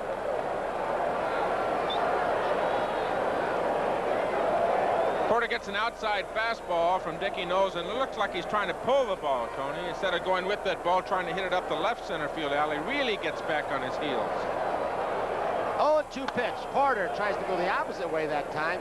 I guess you mentioned something with Carlton earlier, how his right shoulder when he threw was opening up too soon and his arm was dragging. The same thing is true of a hitter. His right shoulder, in the case of Porter, flies open, the bat drags behind. If you keep that shoulder in a little bit longer, you can stay with the ball longer. 2 strikes on Porter. Dickie Knowles way outside, 1-2. 1 out here in Royal Stadium. Game number 4. World Series, Otis at second, Hurdle at first. Phillies won the first 2, about 14 hours ago. A short night of sleep. Royals picked up their first World Series win ever. And how important this win would be to tie up this World Series at 2 apiece. 1-2 pitch. Goes 2-2.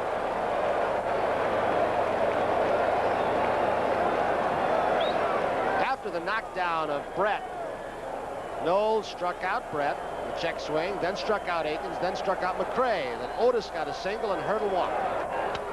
Drill, but it's pulled foul. High breaking ball, hanging slider. 2 balls, 2 strikes, 1 out. Otis on his way back to second base with 1 out. Clint Hurdle has been on base all 3 times this ball game. 2 walks and a double. He's down at first. The one ball he did hit hard, he just pulled it foul, and I can't help but think what Bob Forsch, the Cardinal pitcher, the fellas in the slump, calls buzzard's luck. You can't kill anything and nothing will die. Oh, he can't get a break. Well, he's late on the fastball, way out in front on the breaking stuff. Good curveball. Boy, he broke off. The curveball was just dropped under the hands of Porter. Super pitch for Dickie Knowles with runners on first and second, so there are 2 outs and UL Washington coming up. Good shot of Knowles, who has an inconsistent curveball at time, but on a 2-2 pitch, outstanding for strike 3. Joe Porter certainly struggling at the plate, had a good ration of hard stuff, and all of a sudden Knowles pulls the string on them, and he just didn't have a chance. 2 outs. UL Washington, he is singled to short and grounded out. A couple reasons why we didn't sleep well last night. It was, of course, a short night, but one of them, did you hear those horns honking? Everybody celebrating till about 2:33 in the morning around Kansas City, downtown. Popped up, left side, foul territory. Schmidt couldn't get his glasses down, finally does, so Dickie Knowles pitches out of it. Strands 2 runners. After 5 here in Kansas City. The score, the Royals 5, the Phillies 1, and there is downtown Kansas. Of love, there is no love lost for the man about to step in for the Phillies and face Dennis Leonard. He is Pete Rose, and he is the man who confronted Jimmy Fry when Jimmy Fry came out to the plate to let Dickie Knowles know what he thought of flipping George Brett. Here's the crowd's reaction as we give it to Tony.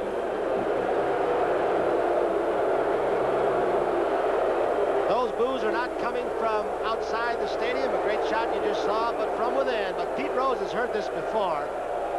You play against him, you hate him if you're a fan. The players all respect him and admire him. When he joins your team, you love him. Dennis Leonard, he's got a 5-1 lead. We're in the 6th. Rose, infield single, lined out to left field. Ground ball. They're really playing him and pitching him right. Brett to Akins. The cheer goes up for retiring Rose.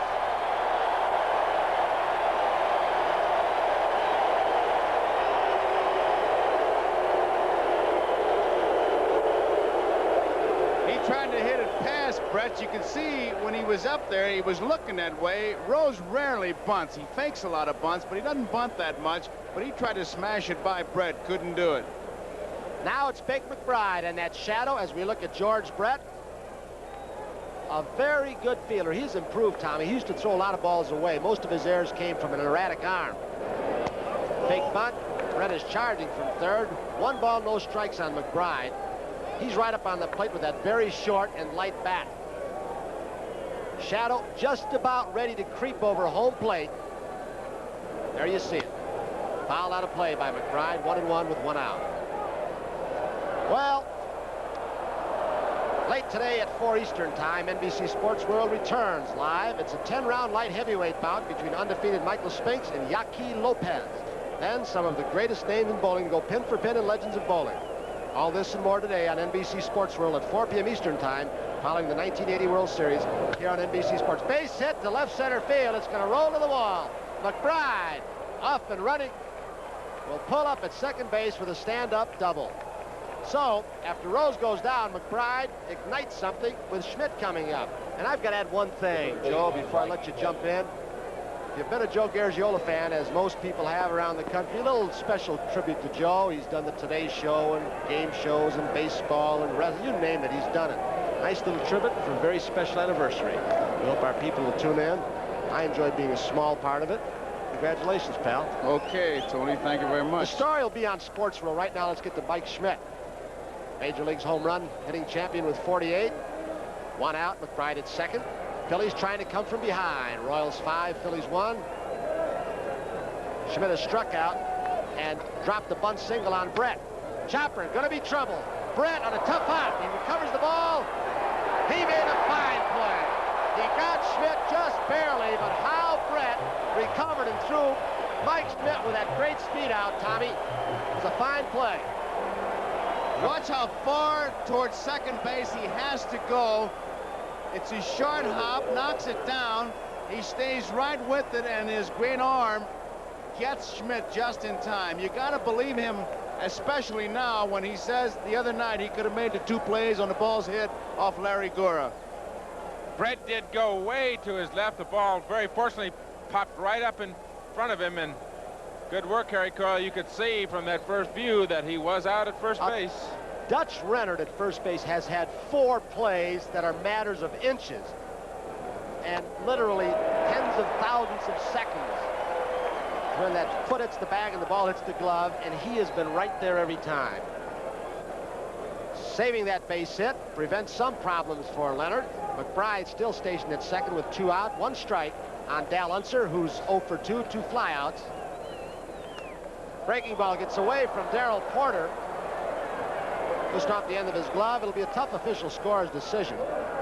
He didn't move on that ball, Tony. I don't know how they're going to rule it, but he didn't seem to shift, and Darrell is a pretty good catcher. Let's take a look here and see what we can see. He didn't move. He just backhanded that ball. If I was scoring it, I'd give him a pass ball, but I don't know what they're calling it.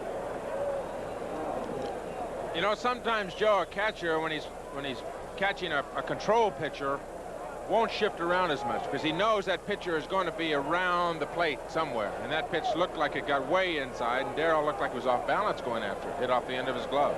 Wild pitch is charged to Dennis Leonard. 1 ball, 1 strike, 2 outs. Dennis Leonard facing Dal Unser. Way outside. The official scores for this World Series: Phil Collier, president of the Baseball Writers Association of San Diego Union; Don Pfannenstiel of the Independence Missouri Examiner; and Bob Kenny, Camden Courier Post. So they get their heads together and decide. And we saw McBride at third. And I'm not second-guessing the call because I said it first. He didn't move. He should have gotten a pass ball. 2-1. Foul out of play by Unser. 2 balls, 2 strikes with 2 outs. Royals 5, Phillies 1. We're in the top of the 6th. Dennis Leonard, who in game 1 had a 4-0 lead. A couple of home runs in that ball game got him the lead. And then it slipped away. The Phillies came back.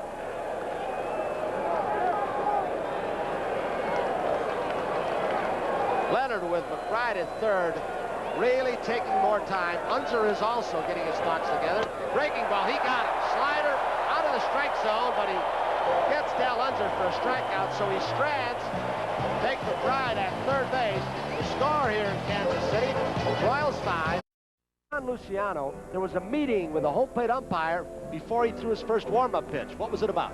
Don Denkinger went out to Kevin and he said, look at Kevin, we had an incident before, and I'm warning you before it even happens. If it comes close, you're out of here. I don't want 60,000 people or 40,000 people coming out of the stands and getting on me, you, and the ball players. We're not going to have any incidents today. And in case you missed it, joined us late, there's Denkinger, the home plate umpire for the American League. The incident that Ron Luciano referred to was when George Brett had a no-ball, two-strike count on him. They pitched him away twice. Dickie Knowles came inside. He was flipped, Brett was, and there was a near fight between Jim Fry, the pitcher, Pete Rose. But the umpires calmed it right on down and did a great job.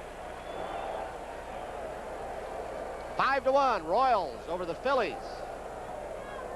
All 6 runs scored in the first 2 innings. 5 by the Royals, Phillies with 1. There's a sign out in right field, and Don Denkinger motions to the umpires, and it's going right down the line to please remove the sign. Willie Wilson will bat from the right side at Axe, Michigan. Wilson, White, Brett. There's the bullpen, Kansas City's. Sauchier's first pitch to Willie Wilson. Gets away from Boone, 1 ball. Wilson in the first inning drawing that throw, gets by, and you know he's got second easily, but he doesn't hesitate. There he goes. 2 balls, no strikes to Willie Wilson during the regular season. Hit .304 left-handed, but right-handed .361. That is his natural side. 3-0. He began switching in 1977, Willie Wilson. John Sullivan, now a coach for the Brewers, made him a switch hitter. Then Chuck Hiller, who was a coach under Herzog, now a Mets manager, refined it and taught him how to do it. So he's out, and look out. 5-1, the Royals over the Phillies. So Kevin Sauchier walks the first hitter he faces. The wrong one, probably, Willie Wilson, and it'll bring Herm Starrett out. He's the pitching coach. Tony, as he walks out there, before Tom, I know you got an idea what he's saying. That shadow is going to be a factor. It is right now covering home plate, and it's going to get tougher and tougher. Herm Starrett going out to talk to his young pitcher, Kevin Saucier. Kevin's numbers, when you look at him, pretty good. 7-3 with a 3.42 ERA in the 1980 season. Pitched just 50 innings. If he does have a problem, and this is why Herm Starrett went out to talk to him, it'd be with his control. And Willie Wilson, 4 pitches and a base on balls. That's a good way for the Royals to start a rally. If you hadn't noticed, as the pitching coaches go out the mound during the course of the series, watch it the next time, because Connors and Starrett approach it differently. Billy Connors will go directly to the pitcher. Herm Starrett will always go to the catcher and talk to him first, and then walk with the catcher. He wants to find out from the catcher first, because pitchers do lie at times. He or don't know. Tony, he also wants to tell the catcher what he's going to say to the pitcher before he gets out there. All right, 5-1, the Royals over the Phillies. In the bottom of the 6th, Wilson at first. Saucier had Wilson going back toward first base on that pitch, so it's 1 ball, no strikes. White, as we look at Willie Wilson, he was 2nd in the league in stolen bases with 79. Ricky Henderson of the A's, an amazing 100. Not a big lead in this 1-0 count. Fly ball, short right field. McBride. Boy, he had some trouble with the wind there. The wind is blowing out pretty strongly when that ball gets up high, as that one did, toward right field. 1 out. George Brett. He struck out his last time up, but that was the time at bat when they had the incident. And here's what happens. Take a look at it. That is a major league flip, a major league knockdown right there, I'll tell you. And look at him staring back, letting him know, I know what you did, and I'll get you. He goes up the middle a little bit more as Saucier throws over to Wilson, a little bit more up the middle in the left field, and does not try and pull the ball as much against left-handed pitching. But there are situations when he's ahead on left-handers, he will look inside and can pull the ball.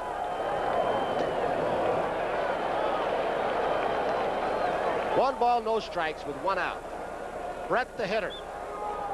He has triple scored a run, grounded out hard in the 2nd inning of second base, and then struck out in a tough breaking pitch from Knowles. 1-0 to George. Wilson back. Tony Saucier's has a rather awkward move. Not really a good move, but it's awkward enough really that it'll freeze runners once in a while. They can't really tell which way he's going. It's the high knee kick. There it is. Left center field. Dal Unser. He battles the sun, and he makes a nice catch. Made it look easier than it was into that sun. So Brett, for the third time in this ball game, hits one right on the nose, but he's finally retired. Well, for the second time, he struck out the last time. Wilson's still down there at first. I played with Dale Unser in New York for several years, and he is a center fielder by trade and an outstanding center fielder with an excellent arm, good hands. Dale is a heads-up, 100% ball player all the time, always into the ball game, always knows exactly where the runners are, how many outs, etc. A real mental player. Willie Mays Akins. They tell us he does not like the middle name Mays used anymore, even though it is officially his name. He wants to be known as Willie Akins. Next year he'll be W.M. Akins. If he keeps on going like this, they won't know how to put his name in the record book. He has 2 home runs today. 1 ball, no strike on Akins. The other time up in the 4th, he struck out. His second home run was really a blast deep into the bullpen in right field. Wilson, not with a big lead, back in time. 2 outs. 1 ball, no strikes. The count on Akins. Wilson at first. Royals lead 5-1. We're at the bottom of the 6th.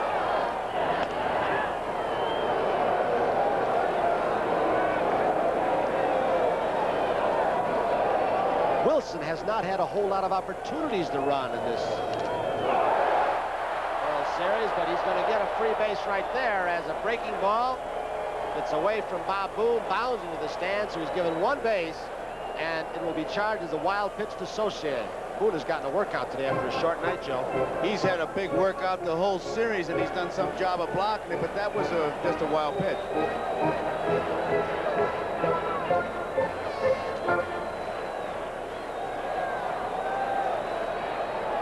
Bob Boone.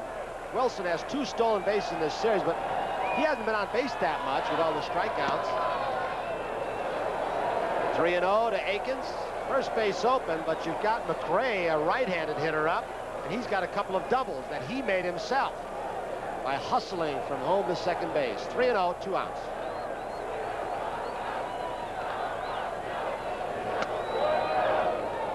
Three and 1. Wilson, some of the times he's been on, the situations haven't dictated that he steal. Many times you had a slower base runner in front of him in this series. 3-1. Way outside, Akins is on. They'll have to pitch to a tougher hitter against left-handers, Hal McRae. So Akins with 2 home runs and a walk and a strikeout. Now comes Dallas Green.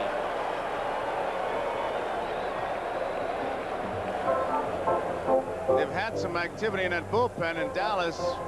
When he comes out, that usually means he's going to make a pitching change. He is going to make it.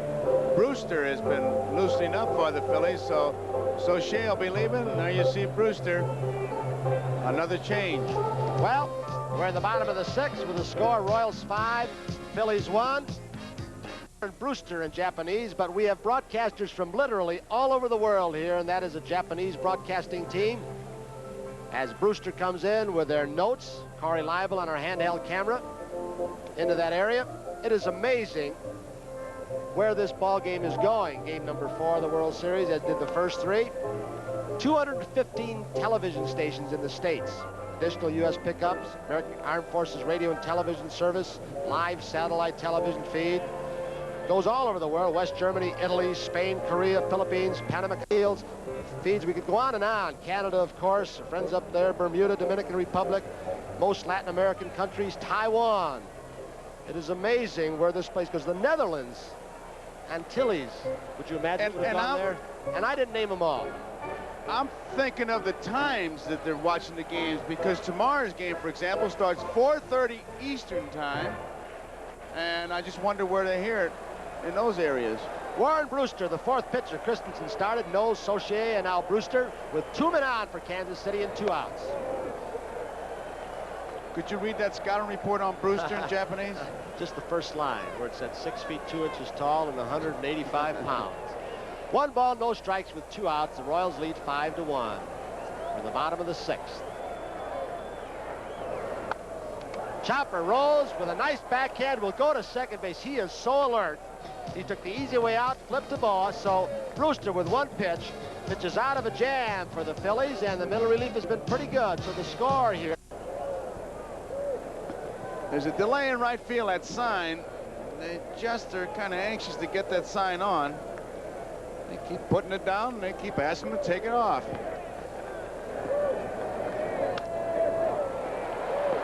Popped up in the infield, and there's one out. That sun is a factor. You saw UL flip the glasses. The shadow is now in front of home plate. There you see it. Some pitchers say, I don't want to throw anything but fastball. Others say they want to throw nothing but curveballs when they have a batter in the shadow. Manny Trio.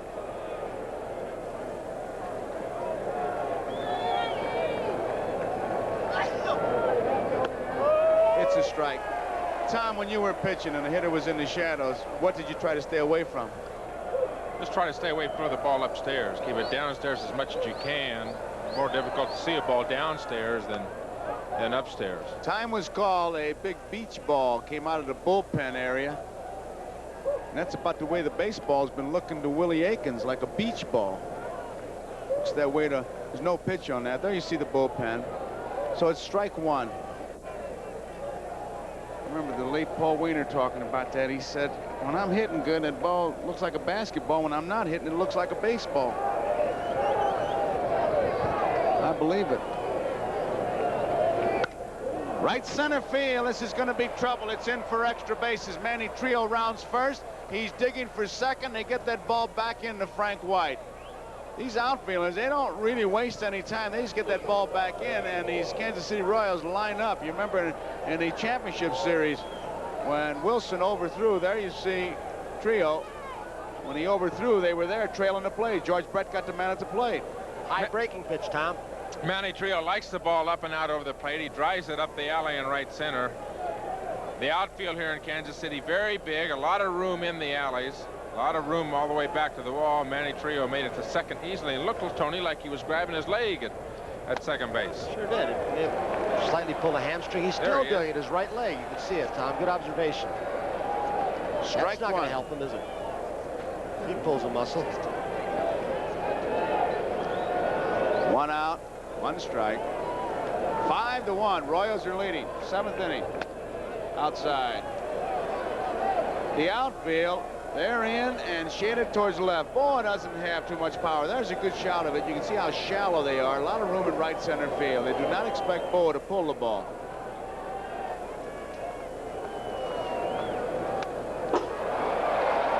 One ball, 2 strikes. Quisenberry in the bullpen for Kansas City. Tom, I don't think after the first game performance of Leonard, he should be tired going into this late part of the ball games. But any team you pitch against who's got the comeback potential in the Phillies, you got to throw every pitch with something on it. It means a lot. He's thrown a lot of fastballs too, Tony. He's only thrown 75 pitches so far. We're in the 7th inning, which is a terrific number for 7 innings.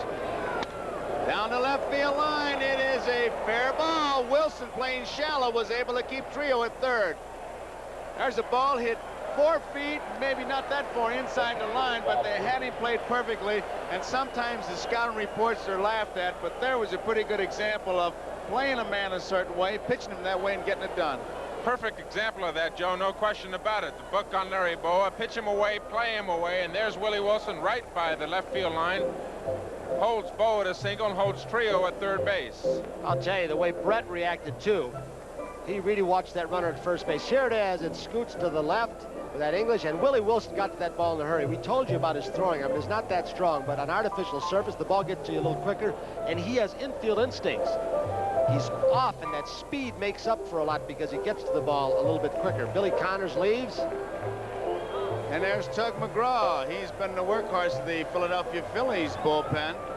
He's seated on the bench right now. It's a 5-1 ball game. Royals are leading. We're in the 7th inning. These Phillies threatening. They came from behind in all their ball games in the championship series, postseason play. So 4 runs. Not that big a cushion. Bob Boone. Booney singled his last time up. Deep left center field. Wilson going way back, way back, way back. Makes the catch. Oh, what a catch. Trio scores 5-2. Sheer speed did that.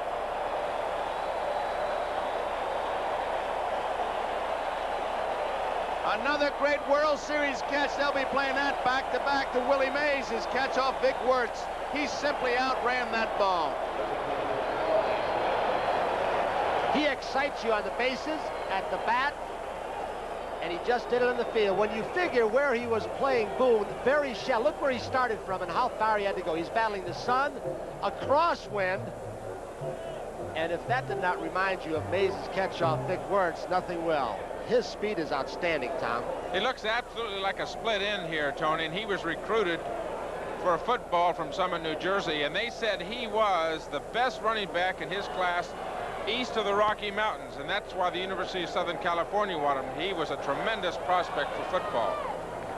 Here's Lonnie Smith. There goes Bo again. Here's the throw. They'll not get him. They're trailing by 3, but Bo, who started the fire, takes off again, and he's got a stolen base. It's a 5-2 ball game. These Phillies. He did it in game 1, down 4-0 off the same pitcher, Leonard, so he knows something about Leonard. Don't know if he's been able to pass it along to his teammates, but he knows something, a move that he's got. He's picked something up because he's doing it with such confidence. 3 runs down and 4 runs down in game 1. He is 3 for 3 as far as stolen bases in the series.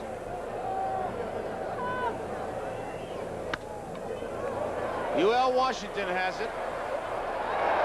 There's the throw. And as we go into the bottom of the 7th, Royals 5, Phillies 2, and that great America. Bottom of the 7th, 5-2, Kansas City leading. Here is Amos Otis. He has been a tremendous player in this series. He is 2 for 3 today. A double, single. Here comes another beach ball out of the left field area. George Thoma's crew policing it. I tell you, that Toma and his crew, they policed this carpet like it was in a living room. Listen to the fans with AO.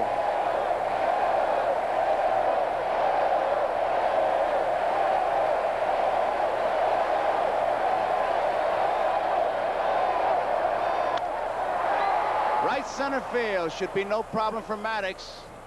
1 out. And Merle Harmon is down with manager Bill Verdon, who thought he might be here. Let's go down to Merle. All right, Joe, and a week ago today, Bill, you were involved in one of the most bizarre games probably in baseball history. A triple play that wasn't. Was the ball caught or not? Now, as you sit here and watch this game, are you thinking, hey, my team should be out there? Well, I think the club that deserved to be out there is out there. They come back. They wouldn't be beaten. We played a good series, but they won the ball game. All right, now what's the key to who's going to win this thing? Well, I think right now it's probably pretty even up. Take your pick. I got to root for Philadelphia. I know a little bit more about Philadelphia than I do Kansas City. Some of these pitchers from Kansas City club I haven't seen before, so I really intelligently can't pick a club, but I will root for Philadelphia. All right, Bill, thank you very much. 1 out, back to the booth. Okay, Merle, thank you, Bill Verdon. Isn't he something? Lose a tough series like that and say the team that deserved to win is out there. Nobody likes losing, but somebody has to lose. And those Houston players should be very proud. It is line foul down the third base line. 2 outs. Joe, the way the extra base hits were flying around here in the ball game, if you weren't keeping score, you would almost think that Kansas City's got about an 8-run lead. And it's really something. It's only 5-2. Phillies have not been blown out at all. There is Ewing Kauffman, the owner, the late Ernie Mel and Earl Smith, who went to Ewing Kauffman and said, hey, we need a ball club in Kansas City. You got the money, let's open up the wallet. He did, and he is living a whole new life. He's enjoying it. They pioneered a great organization here, Mr. Kauffman, with the Royal Lancers. 3 balls and 1 strike. Brewster, Warren Brewster. 5-2. He has one leading. Excuse me, Joe. He has one of the most expressive face I've ever seen in a pitcher with that jaw. Walked him. Porter is on, and it brings up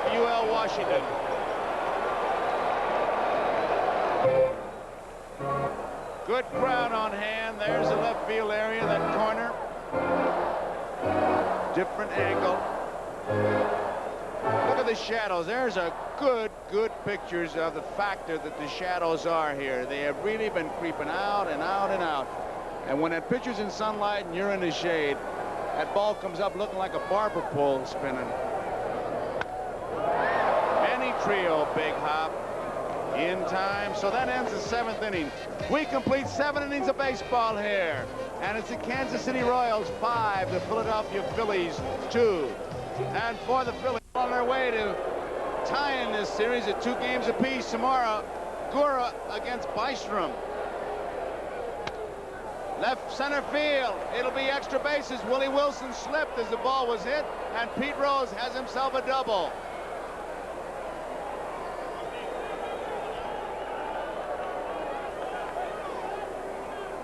The right fielder, the man who has ignited more than one rally in his career, that's for sure, Pete Rose. It's been silenced more or less in this series, but here's his first extra base hit, a double up the alley in left center field. Charlie Hustle, Pete Rose. Jim Fry is going out to that mound, keeping in mind that these Philadelphia Phillies have been coming from behind. He is motion. He's going to make a change, Tom. They don't wait very long with Dennis Leonard. One of the things that Dennis Leonard does when he gets tired, he begins to drop his elbow below his shoulder and gets underneath the slider, underneath his fastball. But he's going to get a great hand from the Royal fans.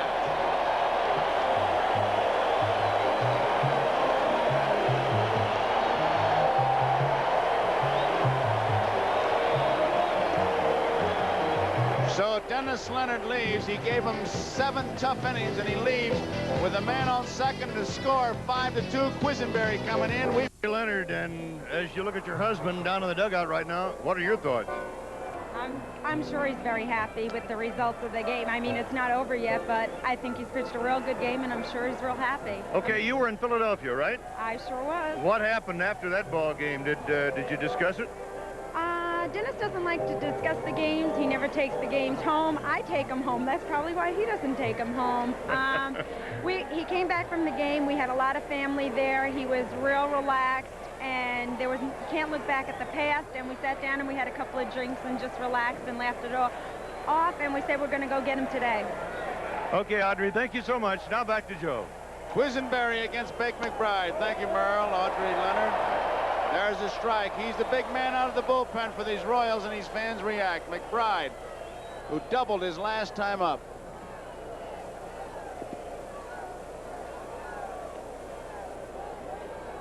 Five to 2 is the score. Pete Rose at second base. Kansas City leading.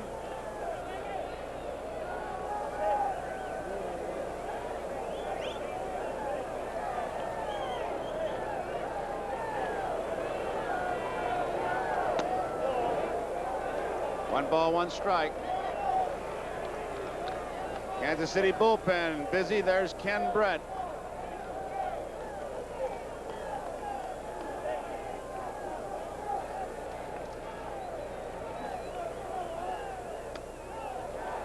Two balls and one strike. 5-2. Keep in mind, if McBride gets on, the tying run will be in the batter's box, and that's Mike Schmidt, the on-deck batter. Mrs. Leonard said, Audrey Leonard, the game is not over. How well you've been watching. Bouncing ball foul. Ruben Amaro, I didn't see him do that.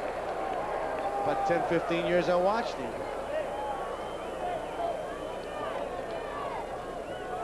Rose at second base.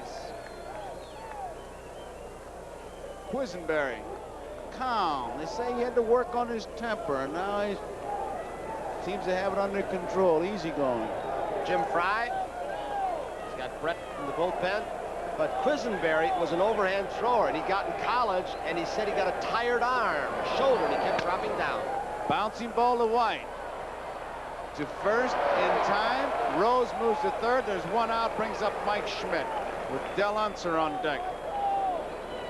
The third baseman, Mike Schmidt. Tom, I don't know why I get this feeling, but twice off Quisenberry, Schmidt has hit the ball hard, balls down and in. As far he's trying to go the opposite way on that sinker. I would like to see him change his pattern and go away I talked to Mike yesterday about that, and he said he tries to hit Kent Colby the same way. He tries to hit him up the right center field alley. Feels he can drive that ball, even look for the ball inside, and still is able to inside out the ball and drive it up the right field alley.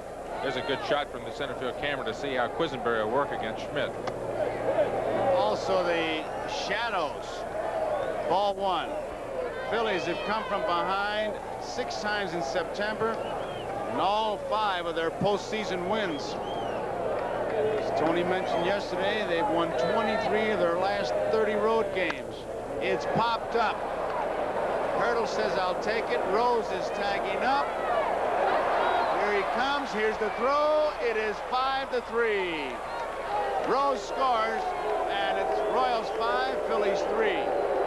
And Darrell Porter, who was standing in the third base line, got out of the way because Pete was not going to slide. Had that play been close, he was going to take a shot at Porter. Like he did, it was at Pujols in the championship series, Houston. Here comes Hurdle's throw. It was Bochy in the championship series. He was not going to slide at all, and Porter went out of the way and took a little swipe tag. So 5-3 the score now, and here is Del Unser. Unser is 0 for 3.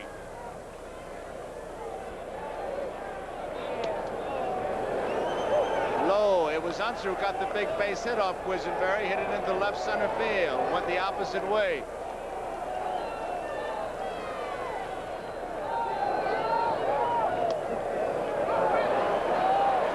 No strikes. Mike Schmidt drives in a run. Unser's a much better hitter, Joe, when he goes with the ball, tries to hit the ball up the left center field alley. When he tries to pull the ball, as he did earlier in the game today, he let the fly balls to right field. That's not the way Del hits. Base hit to right field. Hit it hard. So he's on, and the tying run is at the plate, Gary Maddox.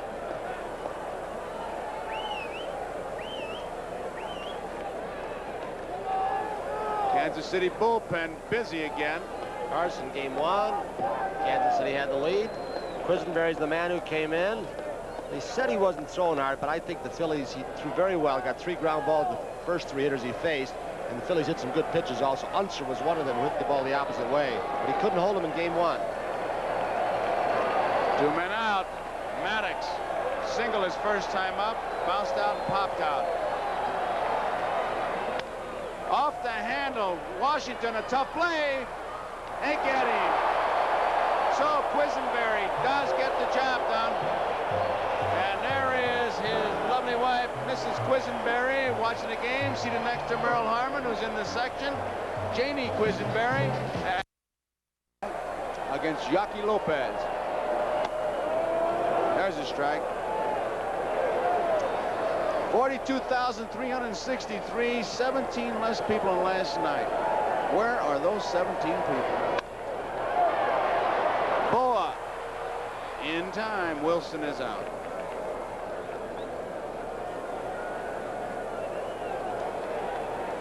A lot of talk today around the batting cage, or some talk was about Boa and that ball that was smashed at him last night. And there are always the brave souls who will second guess and say, he should have taken that one in the chest or taken it on the kneecap. Boy, I'll tell you, it's easy to talk when you haven't been in the arena. And you have to react that quickly. It's very instinctive. There's a strike to Frank White. I asked Larry about that. You know what he said, Tony? They're trying to get out of the way of it. I mean, as honest as he could be, I was trying to get out of the way of it. I don't blame him. Foul ball. I can just hear those old ball players. All that money those guys are getting.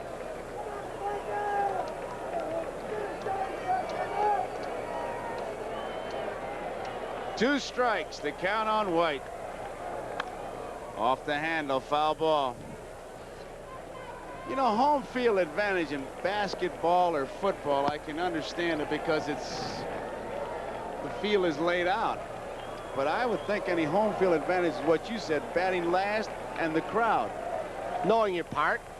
The park, as we're looking at it right now, the team was tailored for it. Joe Burke, the president of the ball club, John Sherholz, player personnel. They wanted speed to cover the alleys and take advantage of artificial surface, base stealing and base speed. There he is, the franchise on deck, George Brett. Didn't mean to swing, right to Trio. 2 up, 2 down. George Brett has hit the ball hard 3 times, has 1 base hit.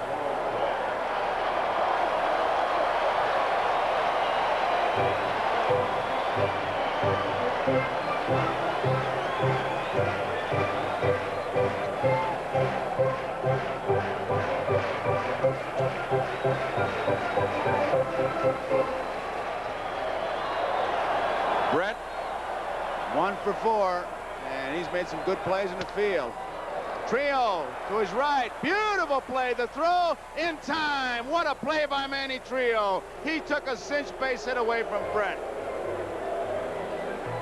Only that strong arm, Tony, can he make a play like that? Well, all we need here is Doug Flynn from the Mets, Willie Randolph from the Yankees. We'd have about the 4 best second basemen in the game. Trio and White have really put on a show. So, rather have the last 3 guys in the lineup up against you in the 9th inning, but they have been very productive in this World Series. Trio, Boa, and Boone. Been on base 5 times today, and a couple runs scored and sacrifice fly. Trio scored twice. He was safe on a forceful play. Went to second on an error. He doubled and scored in the 7th. Boa an RBI. 1 hop to Brett. 1 out.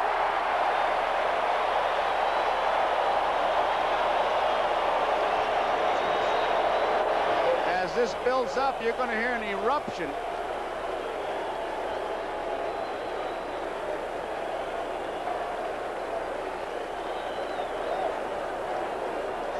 Boa singled and drove in a run in the 2nd. He flied to right in the 5th. He singled and stole a base in the 7th. Brett moving in at 3rd.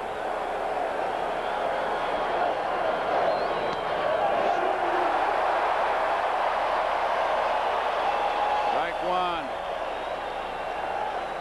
Akins in at the corner at 1st. Brett in at the corner at 3rd. 1-1.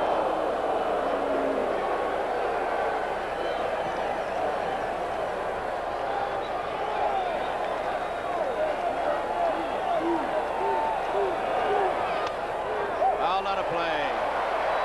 1 ball, 2 strikes, 1 out. Nobody on. Kansas City 5, Phillies 3.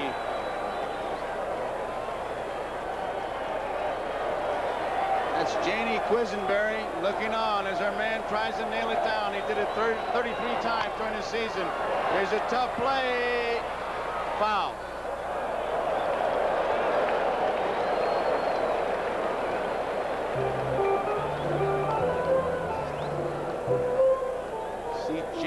Almost clenching her teeth. She's under as much tension as her man, but she can't do much more than she's doing, sitting, watching, and hoping.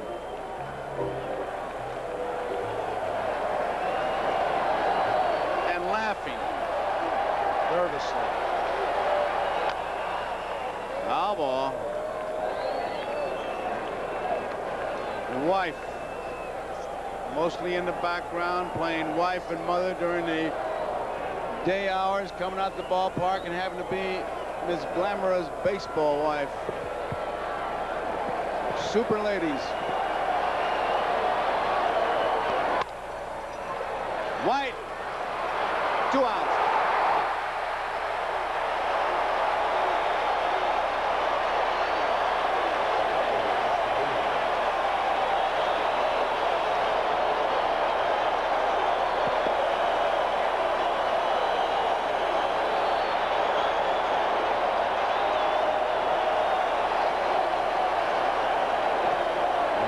The bunt is what Martinez and Fry are pointing to Brett.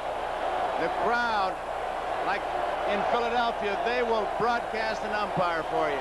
Something a little bit unusual, though. You've seen it before, Joe. Quisenberry pitching from the stretch with nobody on. Obviously, Fry and Connors have gotten with him, and he's a little bit more comfortable from the stretch, if you notice.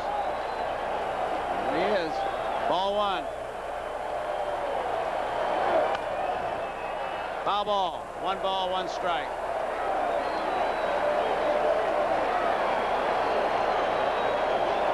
Green.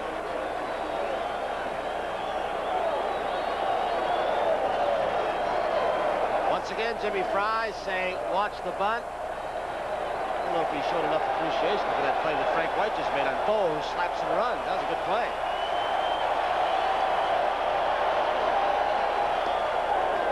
Two balls and a strike. Most of the crowd standing. Kansas City wins this game. This World Series is tied at 2 apiece. Gura for Kansas City, Bystrom for the Phillies tomorrow. Inside, 3 balls and 1 strike.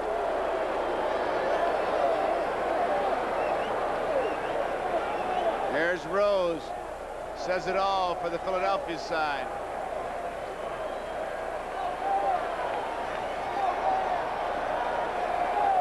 Kansas City bench. Bouncing ball. You'll hear it.